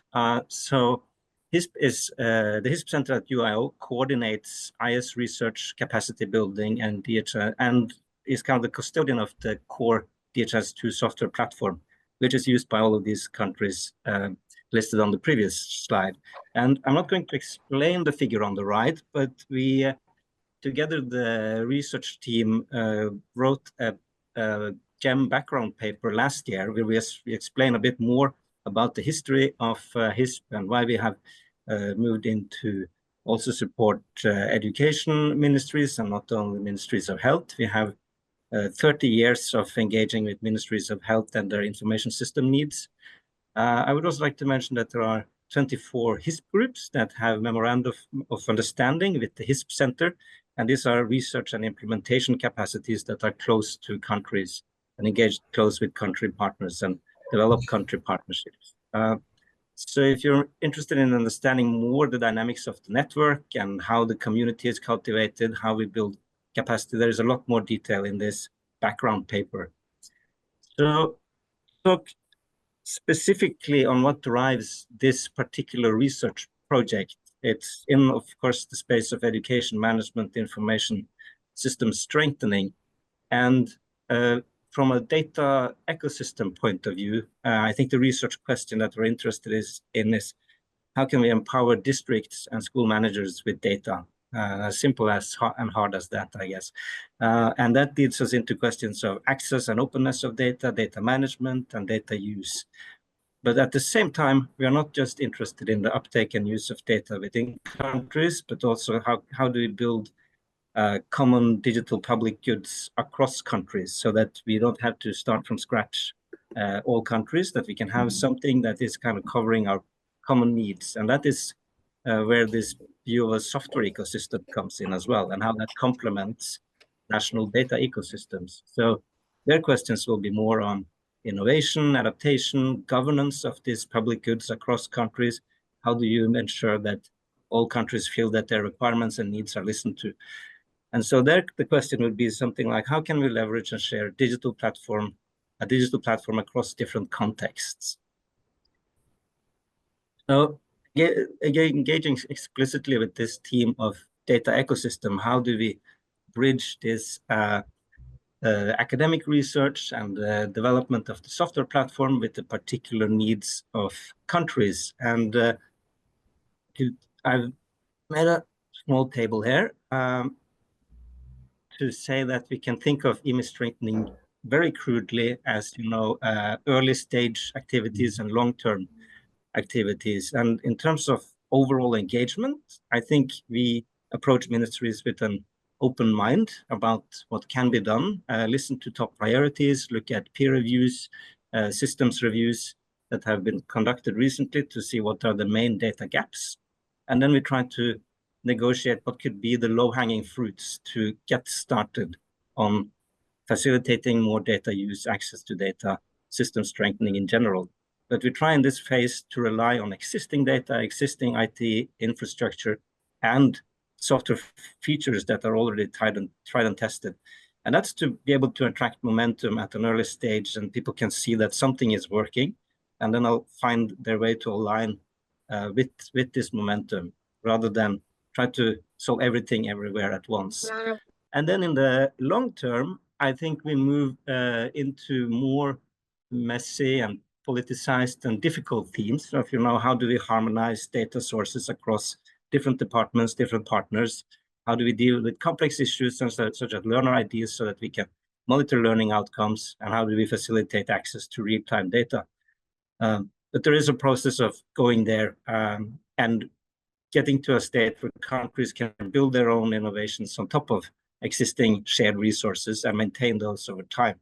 And so to get there, I think we can also reflect a bit on, what it takes to be a real participant in developing national information systems and strengthen them.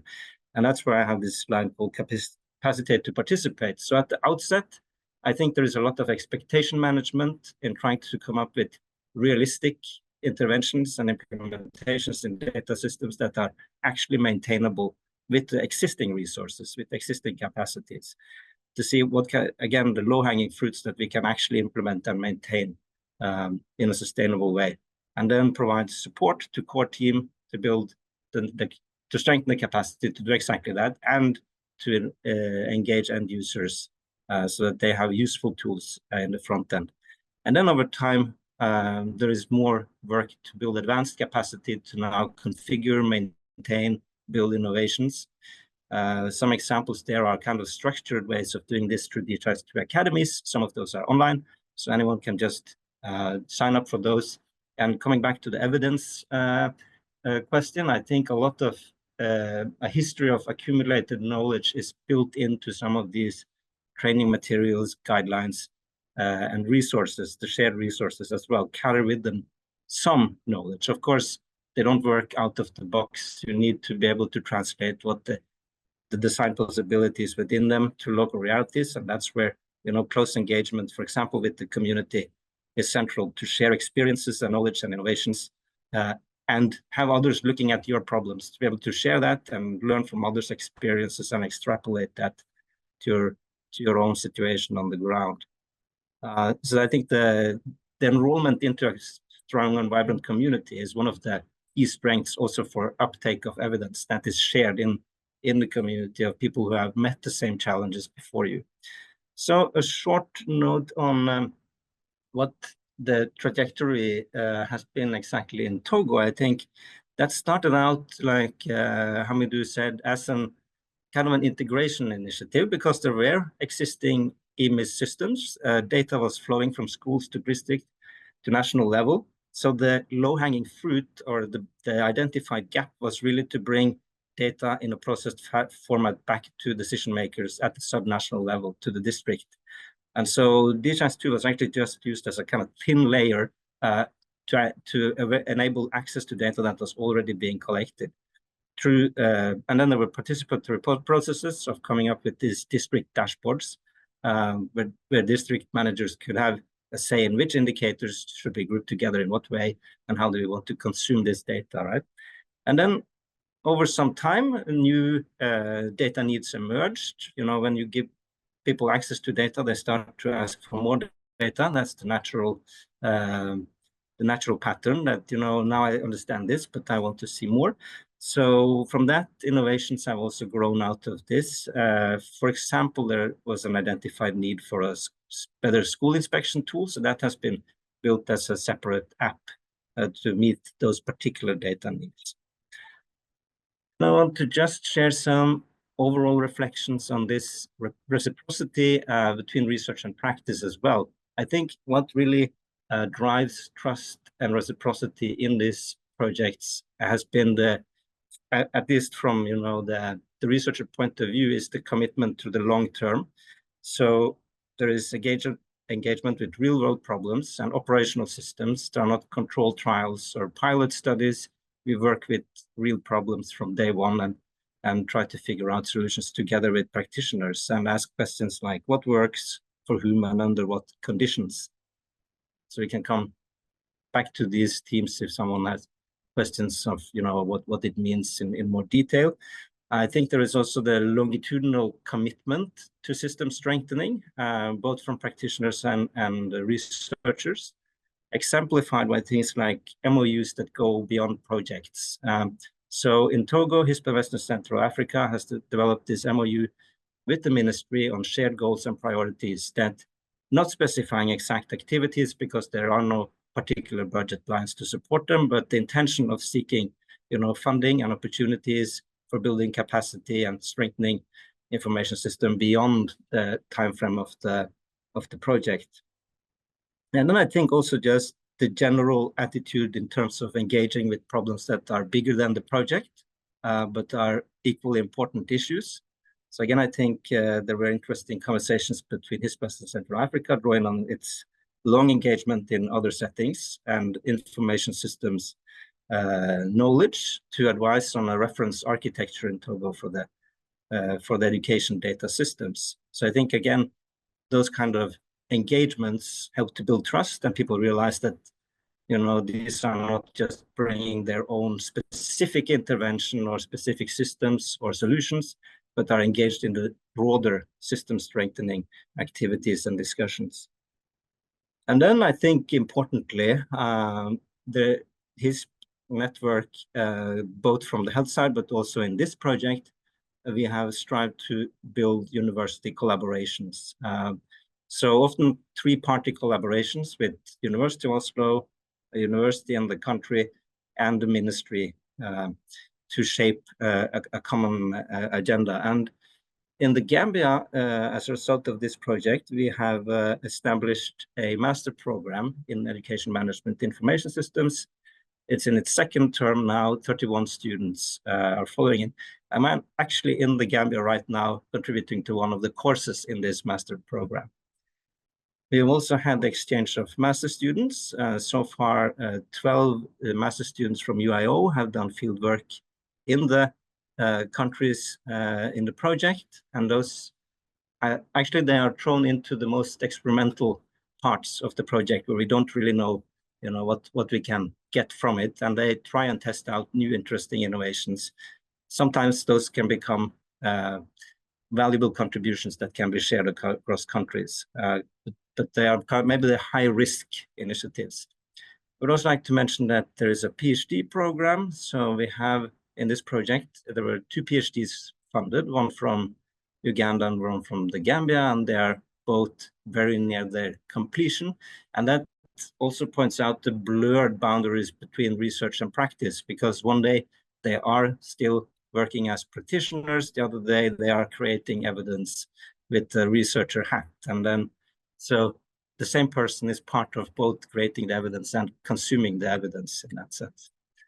Then a short note, this is my last slide of reflection. I think the research capacity plays an important role in scaling and sharing innovations, both in the participatory engagement with practitioners to synthesize across these different countries, but also in the circulation, building the knowledge into some of the shared kind of materials that we produce, and that is the link to innovation, where we try to distill common resources such as new applications, configurations, metadata packages, training materials, dashboards, guidelines, and so on. But also intangible, kind of, or more subtle knowledge products, maybe simply things, building perspectives and concepts that are shared in the community for understanding certain types of problems.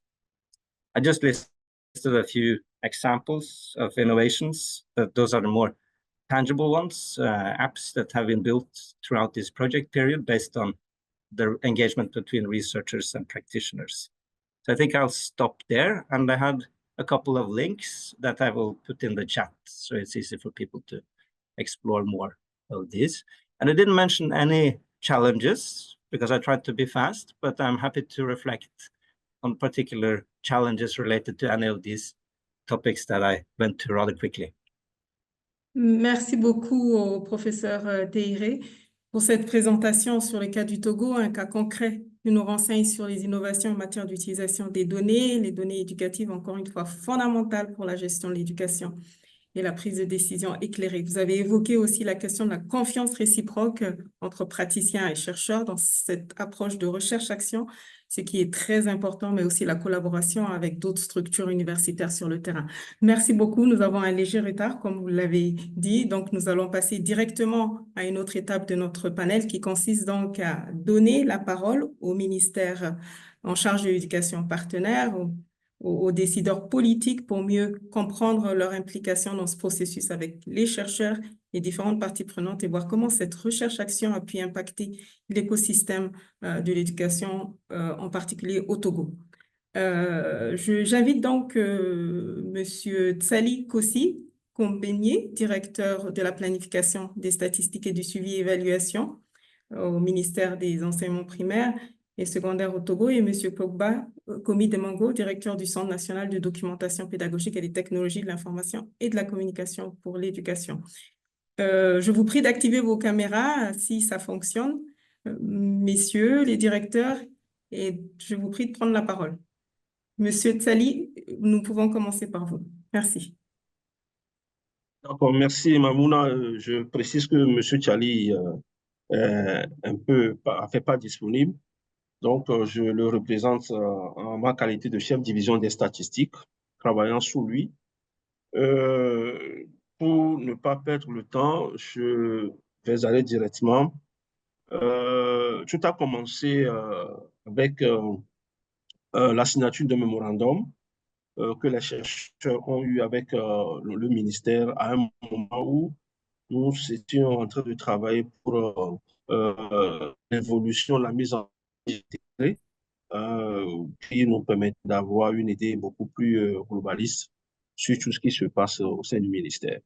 Et donc, du coup, en 2021, lorsque le mémorandum avait été signé, rapidement, une équipe technique a été mise en place avec les chercheurs et les praticiens que nous sommes pour qu'on puisse échanger rapidement sur les pratiques. Ce fut là une étape très cruciale pour poser les bases solides même du projet.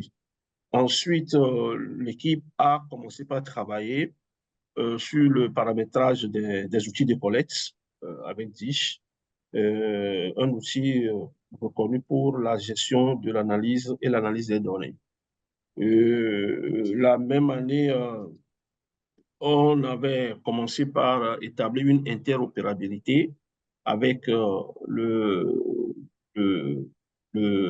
logiciel paramétré et l'existant que nous avons, puisque nous avons déjà une application existante que le ministère utilise, sauf que après la collecte, il faut travailler sur le retour d'informations sur le terrain et permettre l'utilisation. Et donc, il faut mettre une interopérabilité entre les deux et fonctionner les données d'ici là afin de pouvoir en faire une utilisation.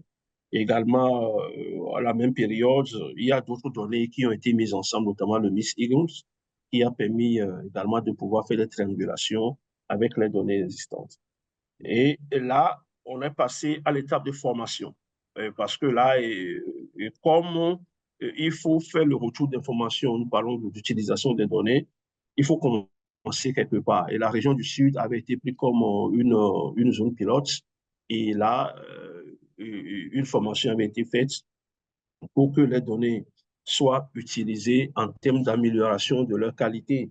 Et ensuite, on a commencé par travailler également sur un aspect qui est très important, notamment ce que nous avons appelé le suivi pédagogique, parce que là aussi, il fallait disposer des données qui permettront d'améliorer sensiblement la qualité de l'enseignement.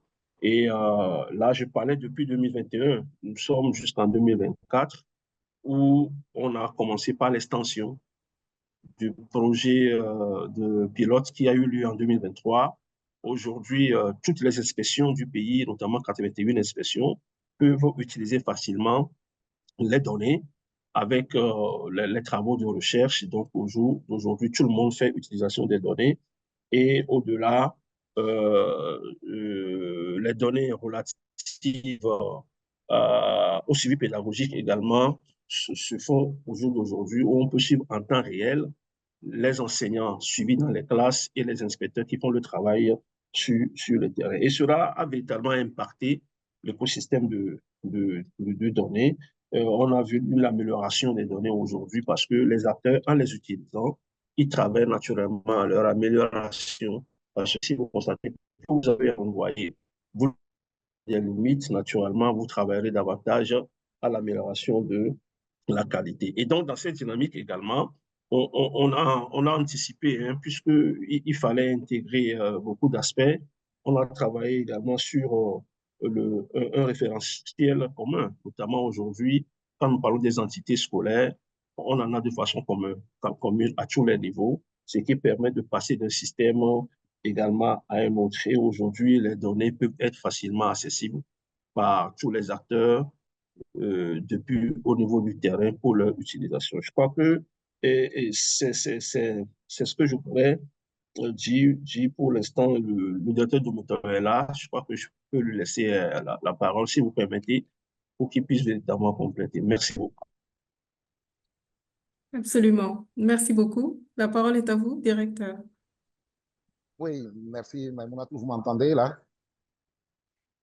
OK, c'est bien. Alors, merci à M. Beteglo, représentant du directeur de la DPSSE. Et effectivement, et merci à KIX 21 pour l'organisation de ce symposium qui nous permet, en tout cas, de mettre en lumière ce que nous faisons entre griffes dans l'ombre. Et donc, comme il a si bien dit, il a planté le décor. Juste la chose suivante, après la formation de l'équipe technique, il y a eu une étape de formation. Là, il a parlé notamment de la formation des agents sur le terrain à l'utilisation et la prise en main des outils que nous produisons. Mais il y a eu une étape de formation de l'équipe technique même à la maîtrise de l'outil TIHS2 pour pouvoir maintenant développer les différents, en tout cas, outils à venir. Et donc, le présentateur a bien fait de mentionner que ce travail a été vraiment, vraiment collégial et que chaque fois, quand il y a un besoin exprimé au niveau du ministère de l'Éducation, notamment à travers l'équipe technique ce besoin est pris en compte par l'Université d'Oslo et des solutions nous sont apportées, nous sommes véritablement satisfaits. Et ce que je peux dire qui est un atout pour nous, c'est la proximité de HISPCA. Hein. Vous savez que HISPCA a son siège à Lomé. Donc, cette proximité nous a permis d'avoir leur présence et donc leur réactivité rapide chaque fois que nous avons un besoin.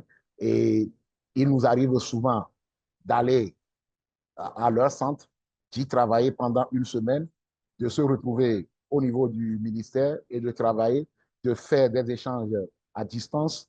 Et ces échanges-là sont transmis à Oslo et on a le retour très rapidement et ça nous a permis de monter, on va dire, en puissance. Donc, en termes de montée en puissance de l'équipe technique, c'est un point très important à souligner. Et également, l'aspect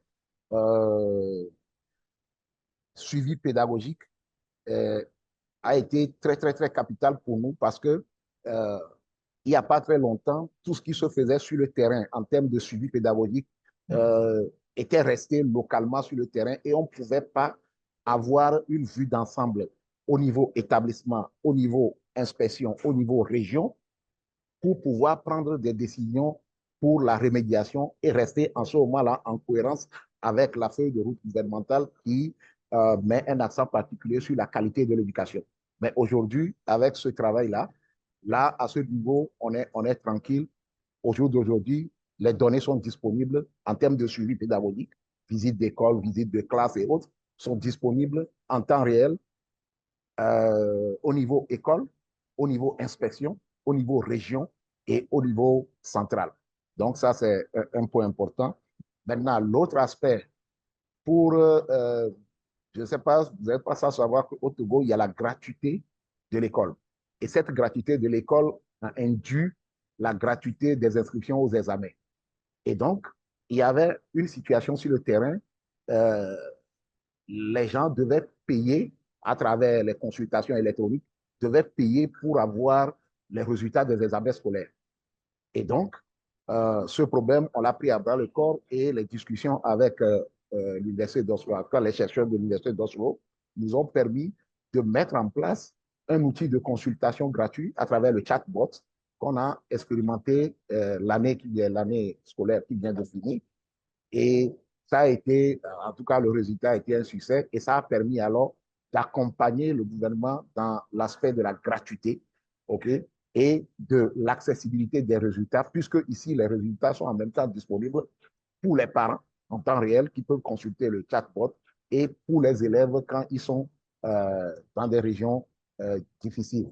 Et peut-être juste pour mettre le point dessus, sur le terrain, pendant la proclamation des résultats, on a remarqué que dans les villages où c'est vraiment reculé, ce qui se passe, c'est qu'il y a une personne qui a un téléphone avec WhatsApp et une petite connexion, et cette personne-là, elle constitue un kiosque, on va dire, pour tout le village. Tout le monde venait chez lui et il leur consultait leurs résultats. Donc, on avait en quelque sorte démultiplié les centres de proclamation de résultats, on peut dire. Donc, voilà un peu ce que je peux ajouter. Merci. Monsieur le directeur, merci, messieurs les directeurs, pour ces éclairages et ce partage d'expérience sur le terrain extrêmement riche. Nous allons donc commencer nos discussions avec nos panélistes. La première question sera pour le professeur Terje Aksel Saner. Elle est la suivante. Comment les interactions entre les producteurs et les utilisateurs de données probantes façonnent-elles les politiques? Expliquez-nous un peu, mais aussi au-delà des connexions individuelles, comment pouvons-nous promouvoir des cultures d'utilisation des données probantes? La parole est à vous, professeur Terje. I think it's a question I haven't been able to prepare too well for, I think, in my mind. I think it raises so many different dimensions for me to reflect on it.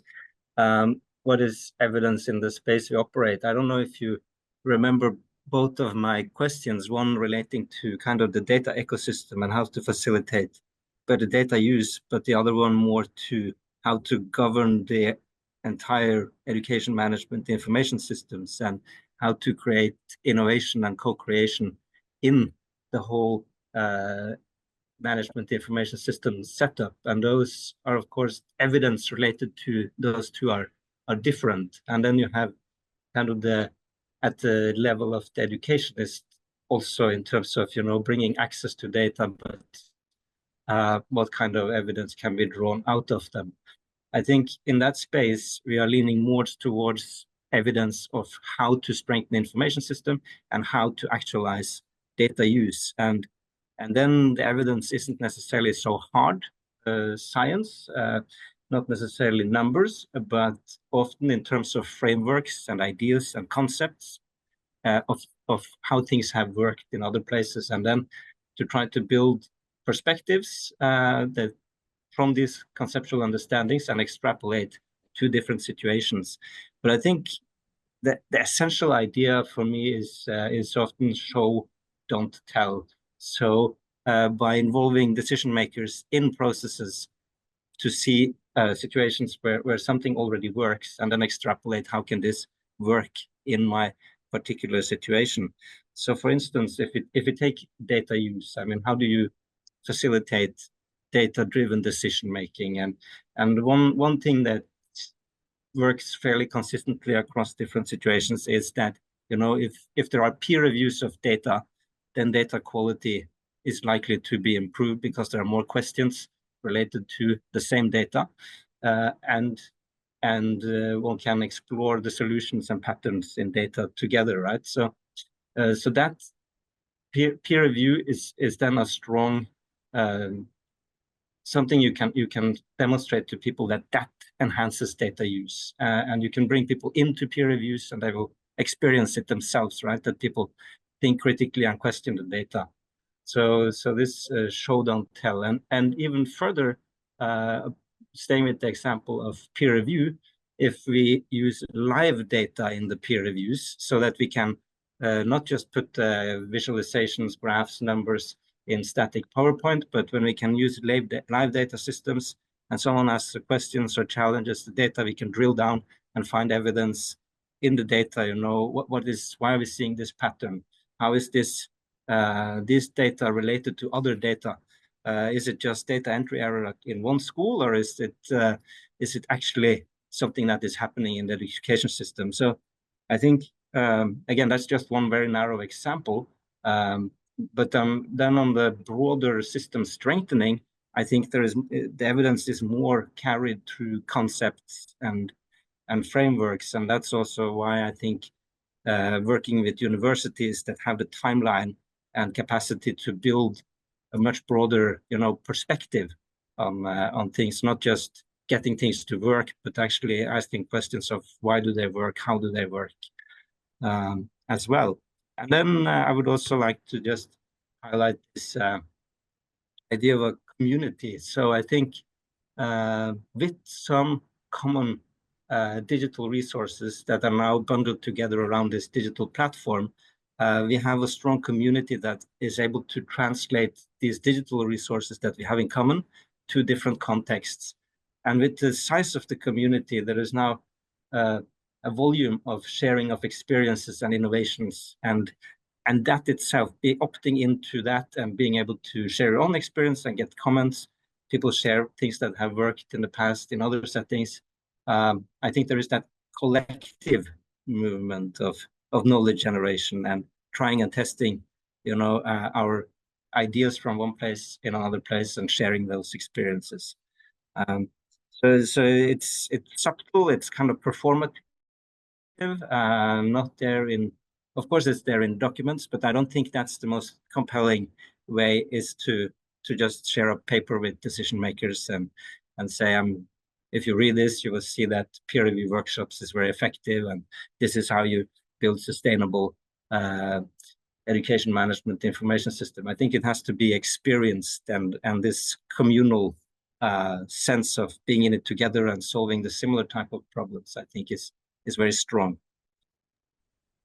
Merci beaucoup, professeur. Nous allons continuer avec les questions avant de donner la parole à notre collègue, Monsieur Evan Attis, du GPE, que nous attendons avec impatience pour nous éclairer davantage et nous donner quelques réflexions sur les présentations. Alors, je donne la parole à Monsieur Tsali. La question est la suivante.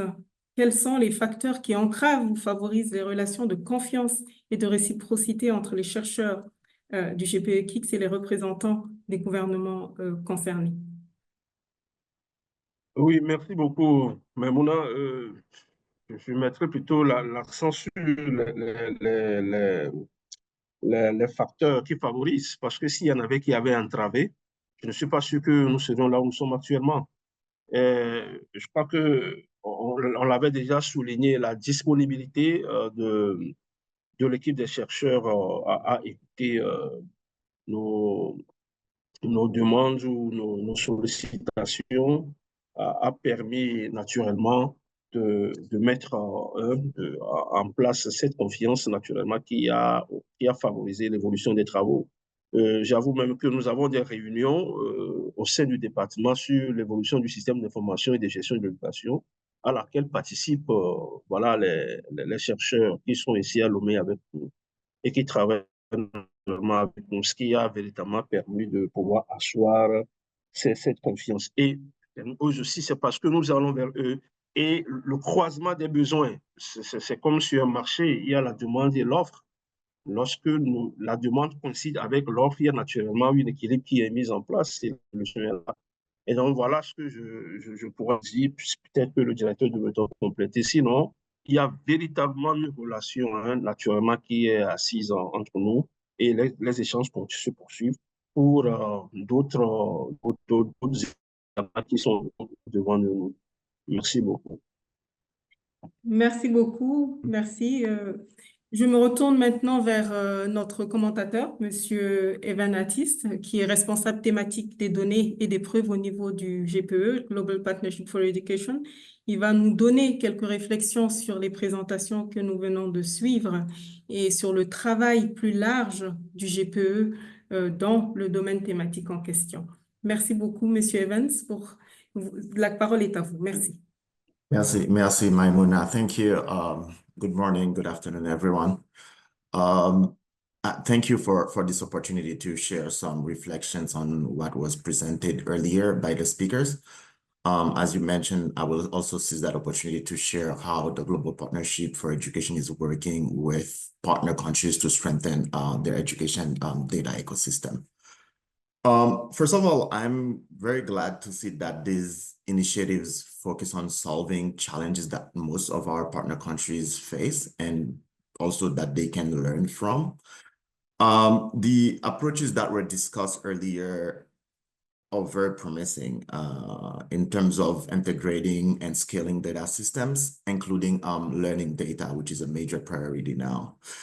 The aspects of integration of data from both schools and households, this is particularly important because it helps uncover factors outside of education that may have an impact on learning outcomes. And more importantly, it also helps look at issues related to equity and inclusion in education. Another reflection is, I think it's encouraging that these initiatives also propose promising approaches to building the skills of education stakeholders to analyze, generate, and use data and evidence that can help improve equitable and inclusive learning. And we heard the case of Togo earlier about that. And the other aspect is to how it helps us understand better the relevance and effectiveness, but also the complementarity between all these initiatives, particularly in the presentation of Hamidou, looking at different initiatives and how they complement each other and also around their relevance. This is important because it allows for further exploration of what each initiative can learn from each other in terms of achieving results in various contexts, but also at small and large scale. Building on these attributes, I think we must continue to position these interventions as part of the broader education ecosystems because this is key for scaling. And similar initiatives must remain flexible to adapt to emerging education priorities. Here, I'm thinking about how we are thinking about issues related to climate change or other crises that countries might face. So basically, those systems must be very flexible to adapt to those new priorities. And also, when we make those considerations, it will help us really scale the impact of these initiatives through a systemic approach. And when we say systemic approach, we know it really requires efforts from our side to really follow a purpose-driven approach that is oriented towards more efficiency, equity, and inclusion within those education systems. And we also make sure that these initiatives that we're implementing, that they are oriented towards more effective teaching and learning. So the idea is really to link these initiatives with countries' priorities. And also to go beyond these initiatives also and aim for long-term impact. I think the last presentation mentioned that how we move beyond projects. We really need to take into consideration the overall ecosystem, as we saw in the case of Togo. And here I'm talking about whether it's leadership at all levels, including at school level, because we know school principals, teachers, they play a good role, a major role in these initiatives. And also we are talking about good governance mechanism, and we heard in the case of Togo how they put in place the structures to really support the initiatives. And one of the most important points also is the collaboration that needs to exist between researchers and practitioners, between public partners and private partners, innovators. So basically this collaboration needs to be in place to bring new solutions to solve those issues. And of course, we cannot ignore issues around resources, technical capacity. And also one point that was not really mentioned is around the digital and physical infrastructure that needs to be in place to really address those issues. So the whole ecosystem approach is important to seize those windows of opportunities within countries' policy and also political cycles, because it's important to really seize those opportunities. And it was the same case when we heard in Togo how the director was talking about the enabling factors. So we need to be able to really use that whole ecosystem approach to seize those opportunities within countries to really support successfully the use of evidence and scaling the impact. On these issues, the Global Partnership for Education has various entry points to support partner countries in the strengthening process of their education data ecosystems. As you might have heard of how GP operates, during the first moments of rolling out the operating model, countries have the opportunity to review their education challenges and identify their priority reforms, which they describe in a partnership compact. And as part of this process, they also assess bottlenecks and also adopt strategies to strengthen the production and use of data for decision-making. Currently, we have more than 70 countries and territories that went through that process, including the countries where KIX initiatives are being implemented. And at a later stage, during the implementation of the priority reforms, partner countries monitor progress around data and evidence and initiate what we call a midterm review process. And this really offers an opportunity to countries to discuss progress and challenges related to data and evidence and find ways to improve. And we really expect that the lessons learned from the KIX initiatives can also inform these dialogues at country level. We have countries like Tajikistan and El Salvador. They have already conducted their midterm review and they have also reviewed progress and challenges within their data ecosystems. And next year, we expect more countries to go through a similar process. And you have seen the data. Currently, we know that less than 1/3 of the GP partner countries report data for specific learning metrics. So in the coming years, we will be putting a lot of efforts to incentivize all our partner countries to measure learning outcomes more systematically. We really hope this will help improve teaching and learning and track education outcomes over time and across countries. And this is also a way to strengthen knowledge exchange among countries and accountability for equitable and inclusive learning outcomes. I will stop there, but it was a pleasure to participate in this panel. Thank you. Merci beaucoup. Merci à notre collègue Monsieur Evans Atis, responsable thématique des données et des preuves au niveau du GPE, pour ces éléments extrêmement riches. Nous allons à présent passer à la deuxième partie de notre panel. Nous allons passer donc à une étape qui consiste à prendre des questions au niveau du public. Et permettez-moi de vous rappeler quelques règles encore de nos discussions. Vous devez donc lever la main et attendre que nous vous donnons la parole. Vous avez également la possibilité de poser des questions ou faire des commentaires dans le chat à tout moment comme vous le souhaitez. Nous allons à présent prendre 2 ou 3 questions des participants. Je vais peut-être commencer par le directeur Pakbo qui avait levé la main. Directeur Pakbo, oui, la parole est à vous si vous le souhaitez. Oui, merci beaucoup, madame Poursuivre dans vos Maïmouna. réflexions. Oui. Non, au fait, juste, c'est la question que vous aviez posée, à savoir quels sont les facteurs qui ont aidé à ce que les choses se passent bien. Il y a un élément quand même qu'il fallait qu'on souligne, c'est la flexibilité de IHS2 et surtout, moi, je trouve sa richesse. Parce que lorsque nous avons un besoin, et quand on pose le besoin, on arrive avec une solution. Si je prends le cas de suivi pédagogique, ce suivi sur le terrain, c'est des tablettes qui ont été distribuées au corps d'encadrement pour pouvoir renseigner une fois sur le terrain. Mais il s'est posé alors le problème de la couverture de réseau Internet. Et donc, la solution qui nous a été mise en place, c'est la possibilité de travailler offline. Et donc, une fois que on est sur le terrain, on peut travailler, renseigner toutes les grilles, mais quand on revient au boulot qui est la connexion, alors le système synchronise avec le serveur et on a un petit décalage de temps, mais on a tout à jour, on va dire. Donc, il y a cette force de l'outil et sa richesse qui aussi est un atout à ne pas négliger. Merci. Merci beaucoup, un élément extrêmement important, en effet, directeur. Je regarde s'il y a des mains levées pour les questions.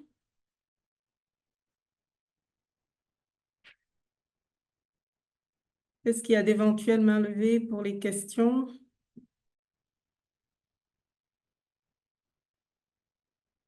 Une ou deux questions. Autrement, je vais me retourner vers... Oui? Non, juste une petite blague pour dire que c'est clair comme l'eau de roche. Très bien. Voilà, tout à fait. Je vais me retourner vers Madame Tricia, la responsable principale du KIX au niveau du CRDI. S'il y a des questions au niveau du chat. Madame Tricia. Absolutely. Yes. Hello, everyone. In fact, it was my job to monitor the chat to see any written questions that were coming in. And so there are 4. And since they might overlap a little bit, if you don't mind, Maimouna, shall I read all 4 and we can leave these to our speakers? Is that okay? So the first question was from Peter Timmerman, who asks, do these data systems work in both directions? Is the data available and useful for teachers and students, or is it just extractive data for policy developers and decision makers? Another question comes in from Terje Landar, who thanks Professor Sander for his interesting report. And he asks, please tell me what types of dashboards based on MS information have been created. Who were their users? The ministries of education of the mentioned African countries? Shantha Kuluthunge asks, who has the responsibility to feed the data? And how do you maintain the quality of the data? And then finally, Richard Sharon notes efficient management is vital, or is a vital component of the system that, or I'm going to read that again, sorry, Richard. Efficient management is a vital component of the systemic efficiency of school organizations. Training in this area is needed in all countries where we work.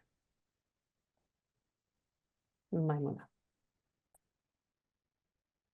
Merci beaucoup, Tricia, merci. Alors, la Qui voudrait répondre parmi nos panélistes à ces questions? La première question, qui est sur les systèmes de données, qui vont dans les deux sens, donc utilisation pour les élèves ou enseignants. Peut-être que le ministère pourrait nous éclairer sur, en tout cas, des éléments, nous donner des éléments de réponse sur pour cette question. Directeur Pogbo. Non, c'est bon. Mais vous pouvez dire deux méthodes. Deux méthodes, c'est simple. Deux méthodes, c'est simple. Deux méthodes. Okay. Oui. Bon, il y a la direction de la planification qui va donner peut-être plus d'éléments, mais dans notre cas, le système est utilisé pour la gouvernance. Et donc, les données ne sont pas à disposition des élèves, mais c'est à disposition des écoles, des inspections, de la direction régionale et du ministère au niveau central. Donc, voilà pour les prises de décision. Les différents acteurs, je donne l'exemple très simple. Si nous prenons la direction des les ressources humaines pour pouvoir doter les établissements du nombre d'enseignants et tout, prendre des décisions sur les informations issues des établissements, notamment le nombre de classes, le nombre d'élèves et autres. Si je prends la direction des affaires financières, par exemple, pour les questions de dotation, parce qu'en temps, je vous ai parlé de la gratuité de l'école. Maintenant que l'école est gratuite au Togo, il y a l'État qui verse alors des dotations aux écoles. Et donc, ces dotations sont au prorata de l'effectif des élèves. Donc, la direction des affaires financières a besoin de ces informations pour prendre ces genres de décisions. Donc, c'est beaucoup plus pour la gouvernance, pas pour les élèves. Merci beaucoup. Merci, Domento. La question suivante, quel type de tableau de bord a été créé et pour qui? Peut-être à M. Yao. Oui, effectivement, les tableaux de bord, nous en avons, on en a jusqu'au niveau école. On a les tableaux de bord pour chaque établissement scolaire, plus de 15 000 et quelques que nous avons. On a les tableaux de bord également pour les inspections qui gouvernent les écoles. On a des tableaux de bord également pour les directions régionales qui ont en charge la gestion des inspections. Donc, ces tableaux de bord sont là à tous les niveaux. Voilà ce que je peux dire sur les tableaux de bord. Ce qui je peux anticiper en matière de responsabilité d'entrée des données, les données viennent depuis les établissements scolaires. Et donc, il est naturel que nous les retournions jusqu'aux établissements scolaires pour l'utilisation de sorte à ce qu'on puisse avoir cet aller-retour qui améliore sa qualité. Je crois que j'ai répondu à moi ce qui est quelque chose encore sur lequel on doit revenir. Merci beaucoup. Merci beaucoup. Tricia, la dernière question, est-ce que vous pouvez la répéter, s'il vous plaît? Il y a une toute dernière question. Yes, in fact, there were two. Who has the responsibility to feed the data, and how do you maintain quality of the data? And then I think it was more of a comment from Richard Charon, but maybe the panelists have a comment back, that efficient management is a vital component of the systemic efficiency of school organizations, and training is needed in all countries in which we work. Absolument. Très bien. Monsieur Yao avait anticipé effectivement sur l'avant-dernière question, sur l'alimentation des données et la qualité. Donc, cette question est ouverte. Qui veut répondre par rapport à la gestion efficace et la question de la formation qui est fondamentale dans ce domaine? Quand vous parlez de la formation, il s'agit de la formation des acteurs à l'utilisation ou à l'interaction avec la plateforme. Si c'est ça, comme Yao avait fait la présentation, en tout cas dans son mot introductif, il y avait la formation qu'on a effectuée premièrement dans une région qui est proche où on peut aller avec un petit budget. Et donc, c'était la formation pilote. Et après, l'année passée, on est passé à l'échelle où on a formé tout le corps d'encadrement, tout le personnel, les responsables statistiques des directions régionales et des inspections. Et donc, eux, à leur tour, ils accompagnent les chefs d'établissement à l'utilisation et au renseignement des données sur la plateforme. Donc, voilà un peu ce qui est mis en place. Ça va en cascade. Merci beaucoup. Merci, directeur. Est-ce qu'il y a d'autres mains levées? D'autres mains levées? Maintenant, oui, Hamidou. je peux. Ah, Je vous en ok. prie. Non, il y a Terje qui a levé sa main. C'est bon, tu passes. Très bien. Parfait, je vous en prie. Terje, Professor Yeah, sure. Terje. I mean, those were all very interesting questions. I thought I should share something just connecting back to this idea of evidence, because the question about, who has the responsibility of entering data and ensuring data quality, again, we have a knowledge base to lean on in terms of, what affects data quality, and an essential part of that is, if our data producers don't actually see any use for the data locally, it's hard to maintain good quality data. So we should be careful of what we ask people working in the school, teachers, head teachers, to collect, because if we ask them to collect things that they don't really need themselves, maybe it's hard to maintain a strong culture of maintaining data quality, and also not overburden them, right? So again, you need to find a good balance between the type of questions you want answered to and actually how much time of a very busy workforce you can take, because you don't want to take the teaching capacity out of the classroom to be able to collect all this data. So there are some very careful balances there. And I think, but the only thing that really improves data quality is data use. You need people looking at data. So again, that is also something we know, so we can build that into our training programs and governance structures.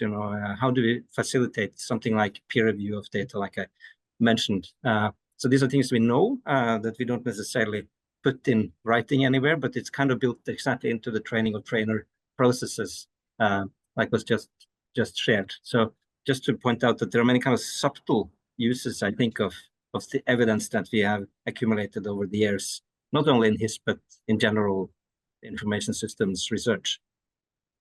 Yeah, maybe now. Merci beaucoup. Oui. Okay. No, I just okay. Thank you. Yeah, I just want to react to maybe there's that question regarding whether some of these research projects are more extractive, and then if there is maybe a feedback loop that exists to reach the school level. I think that it's really a very good question, but as far as KIX projects are concerned, I don't think, from what I've seen from my from where I stand as a KIX PO, I don't think that there is any intention to extract and not provide feedback. I think Terje has made the point. There is, of course, now the need and this shift from MS 1.0 to 2.0 would definitely require that teachers maybe play a role somehow in terms of collecting the data, and also to be educated users of the data that they could collect at the classroom level. So now we're talking about how do we use assessment data at the classroom level so that the teacher could use them to be able to adjust his teaching or her teaching. So these are the kind of issues that we're going at a really more granular level and very lower levels. So that's why my question now to Terje, now that you're decentralizing to the districts, at one point, some of the decision makers at that level could be also the school principals or the different communities or the teacher, parent association that could be that could use data, but that has to do with assessment. In your case, it's more for system management and governance. But I'm just thinking that if we were to go that route, where we get decision makers, different levels of decision making at much lower level, to be able to have access to data and to be reactive to that data if it requires maybe action from their side. Oui, s'il vous plaît. Yes, I think there are very interesting questions of, also what data only need to actually reside at the school level to be meaningful to support decision making, and what data needs to be extracted up. And of course, there is a lot of data use at the school level, and some of it doesn't need to be stored in a national database, but all the data needs to be brought together from demographic and health surveys and from CRVS and other sources to be able to be meaningful. So I think the granularity of data that is being collected needs and centralized needs to be weighted against, again, the work of reporting it upwards and whether that's actually necessary. And I think there are interesting, it depends on the type of questions we're trying to answer, because some of the things we want to know, maybe we don't need to use the whole machinery of the education system to answer them. So maybe we don't need to ask every school to report this data. And maybe some of the things we want to know, we can actually just use Sentinel sites and a research program to answer some questions, while other questions are things that we want to generate data on continuously, kind of the production of data. And that is the EMIS function, right? The routine reporting and analysis of data. So I think often there is a difficult balance of something, whether something needs to be part of the routine data system, which again creates a big data burden on everyone, or whether we can answer some of the questions through targeted research projects. And then we have, an understanding of that phenomena, and maybe we need only to update that data again 5 years. So there are these careful considerations of what needs to be routine data and what can be answered in other ways, and actually not use our teachers and school managers as data points. Merci beaucoup, Terje. Professeur Terje, je vais continuer avec vous. J'ai une autre question pour vous. Quels sont les exemples marquants d'utilisation des données probantes dans les systèmes de données, dans les systèmes de données, oui, et qu'est-ce qui les rend marquants finalement? Striking examples. Yeah, I think maybe I'm leaning more towards an interest in the mundane use, not the surprises, but the everyday use of data. And that's where I love to see that, for instance, when you are able to decentralize the capacity to make your own dashboards, and when you see district managers are producing their own favorites and sharing interpretations within the data system, then you can see traces of data seeking and data use that hasn't been pushed from anywhere, right? So people have access to a platform and they can come up with put together their own dashboards, basically. And for whatever reason, they decided that locally this data is more important to me, so I will construct my own dashboard. So that is the type of use that I really feel is when we can talk about empowering data use, right? Can I add one point, Maimouna, quickly on this? Merci beaucoup. Merci, professeur. Je pense. Can I go ahead and add one point on this, Maimouna? I would quickly, really link this with the question on efficiency, and this is a great example on how data can be used. Wait, quickly, to say that the data can really be used to improve efficiency, especially around the teacher management point, because we've seen cases where ministries, they use the data to allocate teachers where teachers are needed, but also to make sure that they have the right number of teachers for the right number of students. So that's a very concrete example also on how you can use the data to solve a concrete problem, but also improve efficiency of education. Over to you, Merci beaucoup. Remarque très importante. Donc, nous nous acheminons vers la fin de notre session et je réitère donc l'engagement continu du GPE KIX en faveur des systèmes de données sur l'éducation et l'utilisation des données sur la base des priorités des pays partenaires du GPE. Le GPE KIX continuera au cours des 3 prochaines années à générer et à mobiliser des preuves pour mettre à l'échelle l'impact des approches innovantes visant à renforcer les systèmes de données et l'utilisation des données pour l'éducation. De nombreux sous-thèmes seront abordés tels que l'élargissement et l'intégration des ensembles de données pour comprendre l'apprentissage et promouvoir l'égalité des sexes, l'équité et l'inclusion, l'utilisation de plateformes et d'outils pour améliorer l'utilisation des données, l'élargissement et des utilisations et des utilisateurs de données, y compris pour la responsabilité publique. Un important travail sur cette question a d'ailleurs été réalisé au sein du pôle KIX Afrique 21, fort donc de son consortium qui la constitue, l'AUF, la Confémen et l'IFEF-OIF. Donc, un travail en collaboration avec l'Union africaine. Et donc, ce travail consistait justement à accompagner les pays qui le souhaitent pour améliorer leur système d'information et de gestion de l'éducation. Et nous avons réalisé 2 ateliers de mutualisation de connaissances et de renforcement de capacités sur cette problématique cette année. Et nous avons pu, à travers ces rencontres, consolider la coopération stratégique très importante entre nos pays partenaires pour avancer vers justement l'objectif de développement durable et la stratégie continentale de l'éducation pour l'Afrique. Et au sortir de ces rencontres, nous avons élaboré, les pays ont élaboré un important appel à l'action proposant des mesures concrètes à entreprendre pour renforcer les SIG avec l'appui du pôle KIX et de l'Union africaine. Donc, je voudrais terminer par vous dire que son Excellence, Monsieur le ministre des Enseignements primaires, secondaires et techniques du Togo, professeur Komlan Tsotsi Kokoroko, nous a fait l'honneur de porter cet appel auprès de ses pairs, et ce qui permettra sans doute de garantir la mise en œuvre effective des recommandations formulées. Encore une fois, je vous remercie et nous allons nous diriger vers la salle principale pour nous retrouverons pour la clôture du symposium. Merci à tous et à tout à l'heure. Merci. Indeed. Thank you so much. Thank you to Maimouna. Merci, Maimouna. Thank you to Polycarp. I believe that the people who were in the breakout room on issues of out-of-school children and youth are now back with us here in the main room.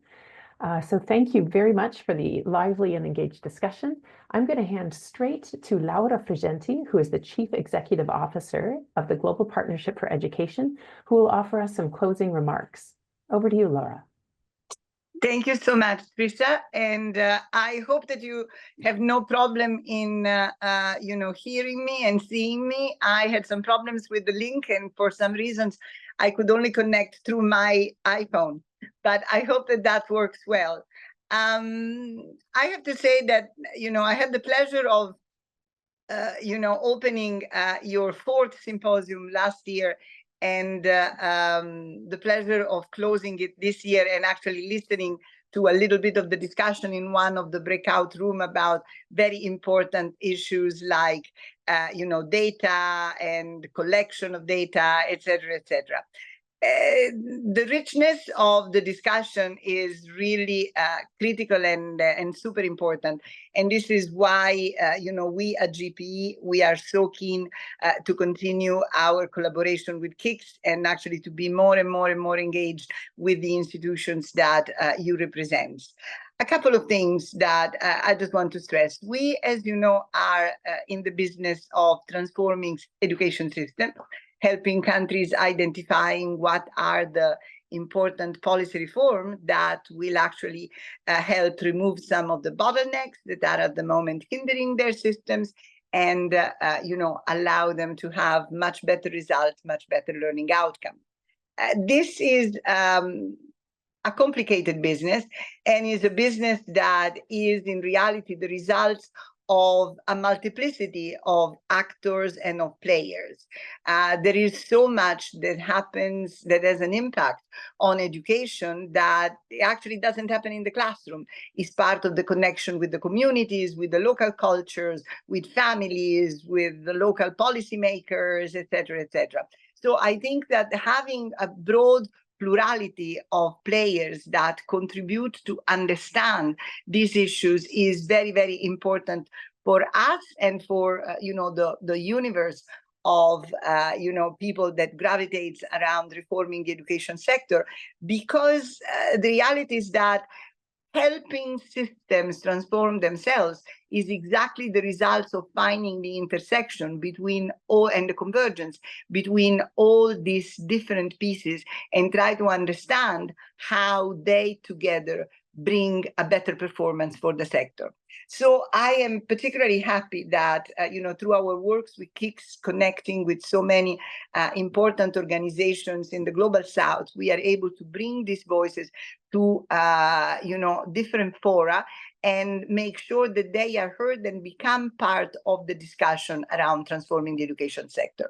I am also particularly happy that, you have been spending some time talking about teachers. And that, I think, is, how can I say, teachers are players in the education sector that everybody take them a little bit for granted and they don't give them sufficient space. Ultimately, they are the ones that, make things happen. They are the ones that will have to carry out whatever policy reforms, governments will decide to approve. And so it is really super important to make sure that they have, a critical seat at the table, that they can provide inputs in the policy reforms. And this is an area where we at GP are really trying to see how we can make that happen. We understand that the interaction is uneven. And so we are really trying to see how we can help them strengthen their voice and present it in a much more structured way. So let me conclude with saying, first of all, a very big thank you to IDRC. They have been a very strong partner and co-financiers, and they have managed the bulk of the organizational work around KIX, and we are very grateful for this collaboration and hope that we will continue equally successfully in the future. And a very big thank to all of you for bringing these voices to the discussion. And I really think that it's very important that we find ways to expand the range of voices that contribute to the policy reforms. I am more and more convinced that the usual suspects around the table, as much as they bring a lot of probably technical rigor and how can I say, and analytical power, but that somehow if you're not able to ground that in the reality and contextualize that with the reality of each individual country, of each individual socioeconomic environment, that limits a little bit the impact of this work in our policy reform. So a lot needs to be done, and I very much look forward to another successful year of collaboration. And I want to thank you one more time, for joining us in this effort. This is very important work. Thank you so much. Thank you, Laura. Thank you so much. It's always such a privilege to have you with us and to be part of the broad vision and implementation of the Global Partnership for Education. So thank you so much. So with this, we are a few minutes over our time, so I am going to leave you simply with, again, reiterating the thanks to everybody who has been involved on screen and behind the screen to organize this event. Thanks to our panelists, our moderators, and thank you for everybody who was participating as somebody in the chat or offering a question or just listening attentively. Thank you so much. Just want to let you know that the synthesis studies that have been reported on today are posted in the library on the gpekix.org website. 4 of the 5 synthesis products are there, and you will see the last one very shortly. French and Spanish versions will be available also in the coming weeks. Video recordings of this symposium will be posted there as well in the future. And if you want to keep up on all things about KIX news and opportunities and the new research that's underway, please subscribe to our bulletin. You can see it there on the gpekix.org website. Thank you so much. Have a marvelous day.